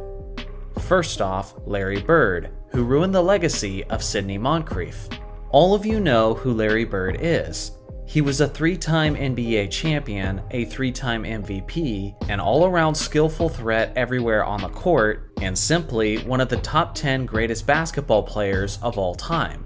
Let's be real, this 6'9" assassin doesn't need much more of an introduction. On the other hand, there's Sidney Moncrief. This 6'4" guard was one of the great two-way players of NBA history, as he was actually the first Defensive Player of the Year in 1983. And he's the only guard who's ever won the award multiple times. At his peak, he was averaging more than 22 points per game, and he was a perennial all-star, earning a selection in 5 straight seasons. He was the leader of the Milwaukee Bucks franchise throughout the majority of the 1980s, as they were talented enough to be considered as frequent title contenders. Unfortunately for Moncrief, he was playing on an Eastern Conference contender at the same time that a prime Larry Bird was. And more often than not, when their paths crossed, Bird showed no mercy whatsoever. Things started off looking bright for the Bucks though. The two teams met up in the 1983 Eastern Conference semifinals, and the Bucks brought their best effort, as Moncrief put up these strong averages over the course of the series. On the other hand, Larry was hindered by an intense case of the flu that actually caused him to miss Game 2.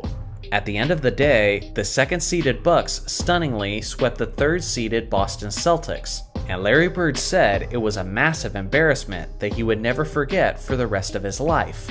Well, it would seem that Bird took that moment personally, because he would never let Moncrief and the Bucks ever defeat him again. In the following season, both teams appeared to be even stronger, as the first-seeded Celtics met with the second-seeded Bucks in the 1984 Eastern Conference Finals. The series wasn't nearly as competitive as many expected it to be, as Bird was on an absolute mission, and over the course of the series, he dropped these monstrous averages, leading the Celtics' entire team in points, rebounds, assists, and steals, on remarkable efficiency. The Celtics comfortably eliminated the Bucks in 5 games, and obviously, this prevented Moncrief from making his first trip to the NBA Finals. 2 years later, the teams met up again in the 1986 Eastern Conference Finals. Bird had a series for the ages, as he nearly averaged a triple-double on absolutely goofy efficiency splits. Milwaukee never stood a chance, as Larry and the Celtics swept them in just 4 games, with an average margin of victory of 15 points. This was now the second straight season that Bird kept Moncrief from reaching the NBA Finals. The following year, the two teams met in the playoffs for the 4th time in just 5 seasons, and it was in the 1987 Eastern Conference semifinals. With the recent acquisitions of Jack Sikma and John Lucas, Milwaukee was poised to put up a greater fight than the previous season, and they did just that. Facing elimination in Game 6, Sidney Moncrief produced an epic performance as he dropped 34 points, 6 rebounds, 4 assists, and 3 steals on 55% shooting. They pushed Bird and the Celtics to a 7th game in Boston, but at the end of the day, Larry Legend was once again too much, as he put up 30, 10, and 8 in the decisive game, and the Celtics took home the win, with a final score of 119 to 113. Yet again, Bird had a dominant series, filling up the stat sheet across the board. In my opinion, Moncrief is already regarded as one of the most underrated players in basketball history. But because of Bird, he was denied several trips to the NBA Finals, and he may have even gone on to win an NBA championship, which would have certainly made him a legendary figure in the city of Milwaukee. To this day, many young basketball fans have never even heard of Sidney Moncrief, but I promise you, that wouldn't be the case if Larry Bird never existed. Next up, LeBron James ruined the legacy of DeMar DeRozan. This one is recent history, so it's not like I'm breaking any major news here. LeBron has the famous nickname LeBronto for an extremely good reason. For a while, he was punishing the Raptors year after year, and the player who suffered the most for that reality is DeMar DeRozan. For a while, people were considering DeRozan for the title of the greatest Toronto Raptor in franchise history. But the thing is, since DeRozan was traded in the summer of 2018, Kyle Lowry and Kawhi Leonard became NBA champions with the organization, which was the franchise's first and only title ever. DeMar could have been the first superstar to lead Toronto to the NBA Finals, and potentially win a championship. But of course, LeBron got in the way, time and time again. It started in the 2016 Eastern Conference Finals, where the first-seeded Cavs were taking on the second-seeded Raptors. DeRozan had a solid series of his own, but it hardly mattered as LeBron efficiently dominated the series. They met up again the following year in the 2017 Eastern Conference Semifinals, and somehow James was even stronger than the previous season. The Cavs convincingly swept the Raptors, with an average margin of victory of 15.3 points. And the main reason for that was the Kings' utter dominance, as he put up averages of 36 points, 8 rebounds, and 5 assists on 57% shooting. And just when you start to think that he's caused them enough misery, James did it again the following season. This time, his Cavs swept the Raptors out of the 2018 semifinals, even without Kyrie Irving. And LeBron did it in iconic fashion, as he averaged 34, 11, and 8 on 55% shooting over the course of the series. Without LeBron's impact, DeRozan would be known today as the man who first took the Toronto Raptors to the NBA Finals. And if DeRozan had done that, then the Raptors management likely never trades him to San Antonio for Kawhi Leonard in the first place, which means Leonard never wins the championship that ended up diminishing DeRozan's legacy. The LeBronto effect wasn't just a few seasons long, but for someone, it had an effect that will last for the entire duration of his career. Last on my list is Michael Jordan, who utterly ruined the legacy of Karl Malone. In my opinion, there is no greater example of a superstar player ruining the legacy of another star. In our reality, with Michael Jordan around, Karl Malone is remembered as one of the greater players to never win a championship. But without Jordan around to hold him back, Malone is legitimately in the argument with Tim Duncan for the title of the greatest power forward of all time. Think about it.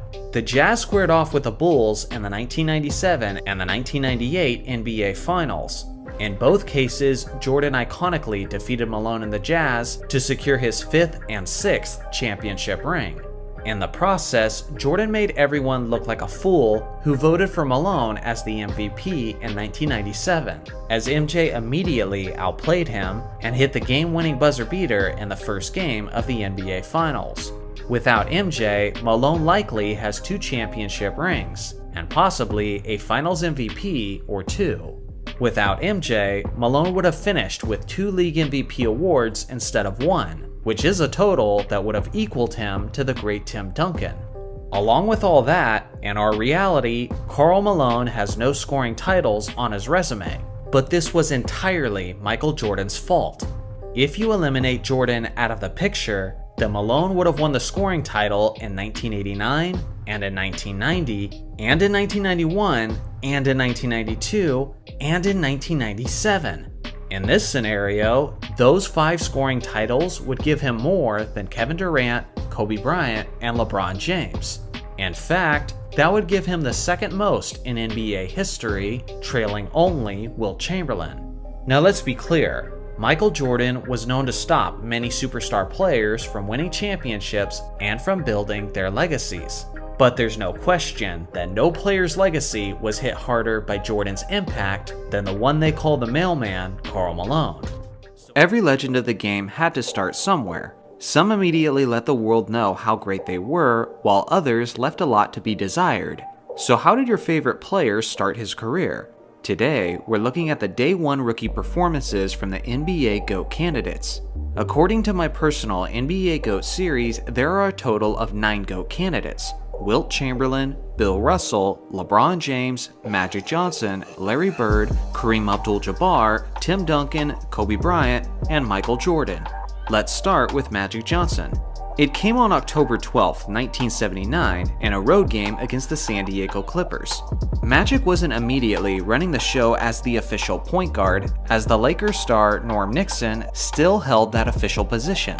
With that being said, you could still immediately see Magic's style and his excellent point guard tendencies, regardless of the fact that he was starting at the 2 spot.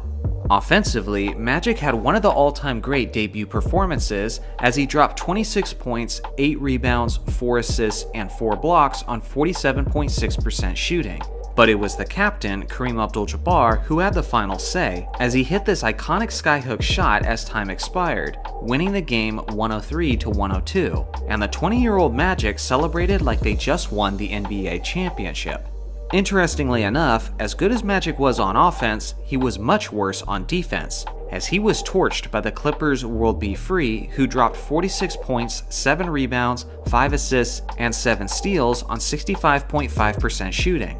Magic never went on to be an all-time great defensive player, but fortunately, he did improve quite a bit after this evening. To follow up Magic, we've got to take a look at Larry Bird. Larry's debut game also came on October 12, 1979, in what was simply an incredible day in the NBA. It may seem hard to believe, but there was once a time where Larry had to earn his minutes, although it certainly didn't last very long, as he efficiently filled up the stat sheet in only 28 minutes, with 14 points, 10 rebounds, and 5 assists on 50% shooting. Unfortunately, there is very limited footage available of this game online, but what you need to know is that Larry was his usual Larry self, and his Celtics got the W over the Houston Rockets 114-106. Next, we'll take a look at Kareem Abdul-Jabbar, who at the time was still named Lou Alcindor, but out of respect, I'll still refer to him as Kareem. This debut game was on October 19, 1969, in a home matchup against the Detroit Pistons. Of course, he displayed his artistry with his famous skyhook shot, but he actually scored in a variety of ways this night, as he had an all-around dominant debut game, as he poured in 29 points, 12 rebounds, 6 assists, 3 steals, and 3 blocks on 44.4% shooting. What makes it even more impressive is how he did the majority of his damage while being matched up against the 6'11 Hall of Famer Walt Bellamy, who had no answer for the 22-year-old rookie. This was merely a glimpse of the greatness that he would provide that season, as his Bucks won the game 119-110. Next, we'll take a look at another fundamentally sound big man, Tim Duncan. It was on October 31st, 1997, in a road game against the Denver Nuggets. Coming out of Wake Forest, Duncan was one of the most NBA-ready players that the league has ever seen, as his skills, confidence, and maturity was well beyond his youth. In his debut performance, he led his entire team in minutes, playing a total of 35, and he put up solid numbers of 15 points, 10 rebounds, 2 assists, and 2 blocks on 66.7% shooting. It may not have been as explosive as Kareem's debut, but Duncan's consistency and reliability on both ends of the court was immediately noticeable after just one impressive performance, and as a result, his Spurs won the game with a score of 107-96. Next up, we'll take a look at the extremely young Kobe Bryant. It was on November 3rd, 1996, in a home matchup against the Minnesota Timberwolves. Now, unlike many of the other GOAT candidates on this list, Kobe was a bit of a slow bloomer, and wasn't having a strong impact as soon as he joined his team. Part of that was the fact that he was fresh out of high school, but the other part was due to his coach Del Harris not giving him nearly as many minutes as the veteran players. The young Mamba only played a total of 6 minutes. He took 1 shot and he missed it, and had 1 rebound and 1 block to go along with it. I could drag this on, but to put it simply and concisely, the debut of the Mamba was nothing like the assassin that we would eventually know. His Lakers did ultimately win the game with a score of 91-85. Let's take it way back in time and look at who many people consider as the first GOAT candidate, Bill Russell. His debut performance came on December 22, 1956, in a matchup against the St. Louis Hawks. Interestingly enough, St. Louis was actually the team that first drafted Russell, before they traded him to the Celtics, and Russell wouldn't take long to haunt them for that decision.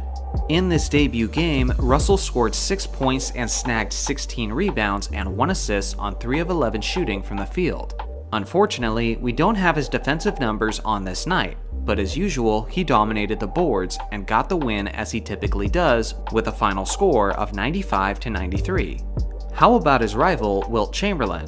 His first game was on October 24th, 1959, against a team he frequently abused throughout his career, the New York Knicks. Wilt didn't just dominate New York on this evening, but he arguably had the greatest debut performance of all time, as he put up 43 points, 28 rebounds, and 1 assist on 63% shooting from the field. Even right out of the gates, Wilt was playing all 48 minutes. The Knicks tried to defend Wilt with a rotation of the 6'8 Charlie Tyra and the 6'11 Ray Felix, but neither were an answer for him as the 23-year-old rookie had his way with the New York defense. Obviously, his blocks and steals were not tracked during this era, otherwise this rookie game may have been even more impressive. Next is LeBron James. His first game came on October 29, 2003, in a road matchup against the Sacramento Kings. I'm sure many of you remember watching this game live just like I did, as LeBron was almost certainly the most hyped draft selection that the league has ever seen. And what's quite astonishing is that even as an 18-year-old kid, he lived up to the moment, as he provided plenty of highlights and played solid basketball throughout, putting up 25 points, 6 rebounds, 9 assists, and 4 steals on 60% shooting. For some people who were pessimistic about his ability to live up to the hype, their doubts were immediately squashed after this monstrous display. Regardless of his terrific play, this rookie game went down as the only loss on this entire list, as the Kings ultimately won the game with a score of 106-92. Last on my list of GOAT candidates is Michael Jordan. MJ's first game was on October 26, 1984, in a home matchup against the Washington Bullets. The craziest part about this debut game is Jordan's career nearly ended just as it was getting started, as he had this terrible fall during a dunk attempt. If the angle of his landing had just been slightly different, it could have been a devastating injury to his arm or neck. Remarkably, Jordan not only stayed in the game, but he played 40 minutes on the evening, recording a stat line of 16 points, 6 rebounds, 7 assists, 2 steals, and 4 blocks on 5 of 16 from the field. It was certainly not his most efficient night, but even at this point, the Chicago crowd could certainly recognize his one-of-a-kind athleticism and potential. His Bulls ended up winning the game with a final score of 109-93. So now it's your turn. Of all the games listed on the screen, which one of these debut performances did you find the most impressive or surprising? Every legend reaches its end, but not all finales are created equal.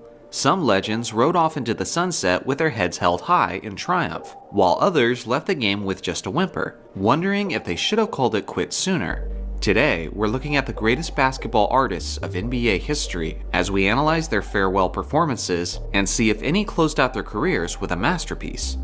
According to my personal NBA GOAT series, there are a total of 9 GOAT candidates: Wilt Chamberlain, Bill Russell, Magic Johnson, Larry Bird, Kareem Abdul-Jabbar, Tim Duncan, Kobe Bryant, Michael Jordan, and LeBron James.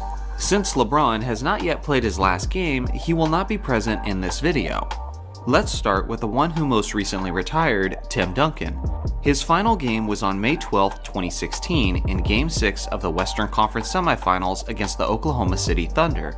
Famously, Duncan aged gracefully throughout his NBA career, so closing it out with a solid performance didn't come as a surprise. We knew there was a chance that Duncan could retire at the end of that season, but I honestly thought he would be sticking around, as he didn't get the appreciative send-off like Kobe did. With that being said, there are worse ways to go out, as Duncan put up a solid 19 points, 5 rebounds, and 1 block on 50% shooting from the field. Not only was San Antonio one of the oldest teams in the league, but Duncan himself had just recently turned 40 years old, and the much younger Oklahoma City Thunder took full advantage, as they closed out the series in commanding fashion with a final score of 113-99. Next, we'll take a look at the Celtics legend Larry Bird. Bird's farewell performance came on May 17, 1992, in Game 7 of the Eastern Conference Semifinals against the Cleveland Cavaliers. At this point, Bird's athletic body was deteriorating fast, as he was now 35 years old and had been dealing with severe back problems for roughly half a decade. Not only that, but Magic Johnson's HIV announcement and absence from the league took a major toll on Bird's sense of motivation, which resulted in Larry deciding to hang it up when he still believed he had some game left in the tank. Due to his chronic back issues, Larry missed roughly 4 of the games that series, but he did play in the deciding 7th game. Larry had a modest contribution, but an efficient one, as he dropped 12 points, 5 rebounds, and 4 assists on 6 of 9 shooting from the field. It wasn't nearly enough, as the talented Cavs closed out the series with a blowout, as the final score was 122-104. To follow up Larry Legend, of course, we've got to take a look at his rival, Magic Johnson. His final game came on May 2, 1996, in Game 4 of the first round against the Houston Rockets. Although Magic retired after the 1991 finals when he had his HIV announcement, he did actually return for a portion of the 95-96 season. His 4th-seeded Lakers were up against the 5th-seeded and 2-time defending champion Rockets. Magic actually played quite well in his first 3 games of that series, but unfortunately, the 4th game was his worst, as he finished with just 8 points, 5 rebounds, and 5 assists on 2 of 8 shooting from the field. He also had 4 turnovers in his 30 minutes of playing time. Ultimately, Hakeem Olajuwon and the Rockets were just too much, as they eliminated Magic's Lakers with a final score of 102-94. Next, we'll take a look at the captain, Kareem Abdul-Jabbar. His last game was on June 13, 1989, in Game 4 of the NBA Finals against the Detroit Pistons. This wasn't just a rough game, but a rough series for both Kareem and his Lakers. If they had won this series, it would have given him 7 rings as he rode off into the sunset. But instead, the superior Detroit Pistons swept the Lakers as Los Angeles was dealing with a multitude of injuries, including a hamstring injury to their best player, Magic Johnson. Kareem was known for aging gracefully throughout his career, but on this night, the 42-year-old center just didn't have it, as he was contained to only 7 points, 3 rebounds, and 3 assists on 2 of 8 shooting from the field. It wasn't as close as the final score indicated, as the Pistons won the championship 105-97. We've looked at enough duds of finales, so let's get into the great performances, starting with Wilt Chamberlain. His last game was on May 10, 1973, in Game 5 of the NBA Finals against the New York Knicks. Wilt's Lakers were competing for championships up to the very end, and despite being nearly 37 years old and playing on a bad knee during the final game of a long season, Wilt still managed to play all 48 minutes. On the night, he put up 23 points, 21 rebounds, 3 assists, 3 steals, and 2 blocks on 56.3% shooting from the field. He was giving a strong effort and was impactful on both ends of the court throughout, but regardless, his Lakers still came up short. Given how many times Wilt destroyed the Knicks throughout his career, it did seem a bit like poetic justice that they got the last laugh, as they won the championship with a final score of 102-93. How about his rival, Bill Russell? Russell's final game was on May 5, 1969, in Game 7 of the NBA Finals against the Los Angeles Lakers. Bill ended his career the same way he played it, winning Game 7s with a clutch effort. He played all 48 minutes and led his team in both assists and rebounds, as he put up 6 points, 21 rebounds, and 6 assists on 2 of 7 shooting from the field. It was a classic battle with the entire 4th quarter available on YouTube. Unfortunately, since it's only the 4th quarter, I can't count how many total steals and blocks he achieved. But even from just the 4th quarter alone, you can see his dominant impact and influence defensively. It's important to remember that not only was Russell leading his team on the court, but he was also the acting head coach, making him the only player coach to lead his team to a championship. If that's not a legendary way to go out, then I don't know what is. Next, we'll take a look at Michael Jordan. Michael's final game was on April 16, 2003, in a road matchup against the Philadelphia 76ers. Obviously, Jordan already had the perfect storybook ending, but that itch to play again was just a little too strong. Instead, his final game was in the regular season, and it was far from his best performance, as he pitched in 15 points, 4 rebounds, and 4 assists on 40% shooting from the field. It was mostly mid-range baskets from MJ, but he did manage to get one last finish at the rim. The game was a blowout in favor of Allen Iverson and the Sixers, to such a point that it was basically over by the third quarter. Due to this, Jordan only played 28 minutes in the game, and the crowd was chanting his name as he was on the bench, since they wanted to see him play more. The final score was 107-87 in a bittersweet ending for his airness. Lastly, we'll take a look at what's becoming the most famous farewell, Kobe Bryant's. This game was on April 13, 2016 against the Utah Jazz. The Lakers were 16-65 at the time they were entering this matchup, but you wouldn't know it considering how hyped Staples Center was on this evening. In his 20th season, Kobe was having a terrible year from an efficiency standpoint, as he was shooting a league worst 35% from the field. But a motivated Kobe would exceed expectations for the occasion. Now this game is pretty highly debated concerning how impressive his performance actually was. After all, the Mamba did have to take 50 shots to score his 60 points, although he did make 44% of those shots.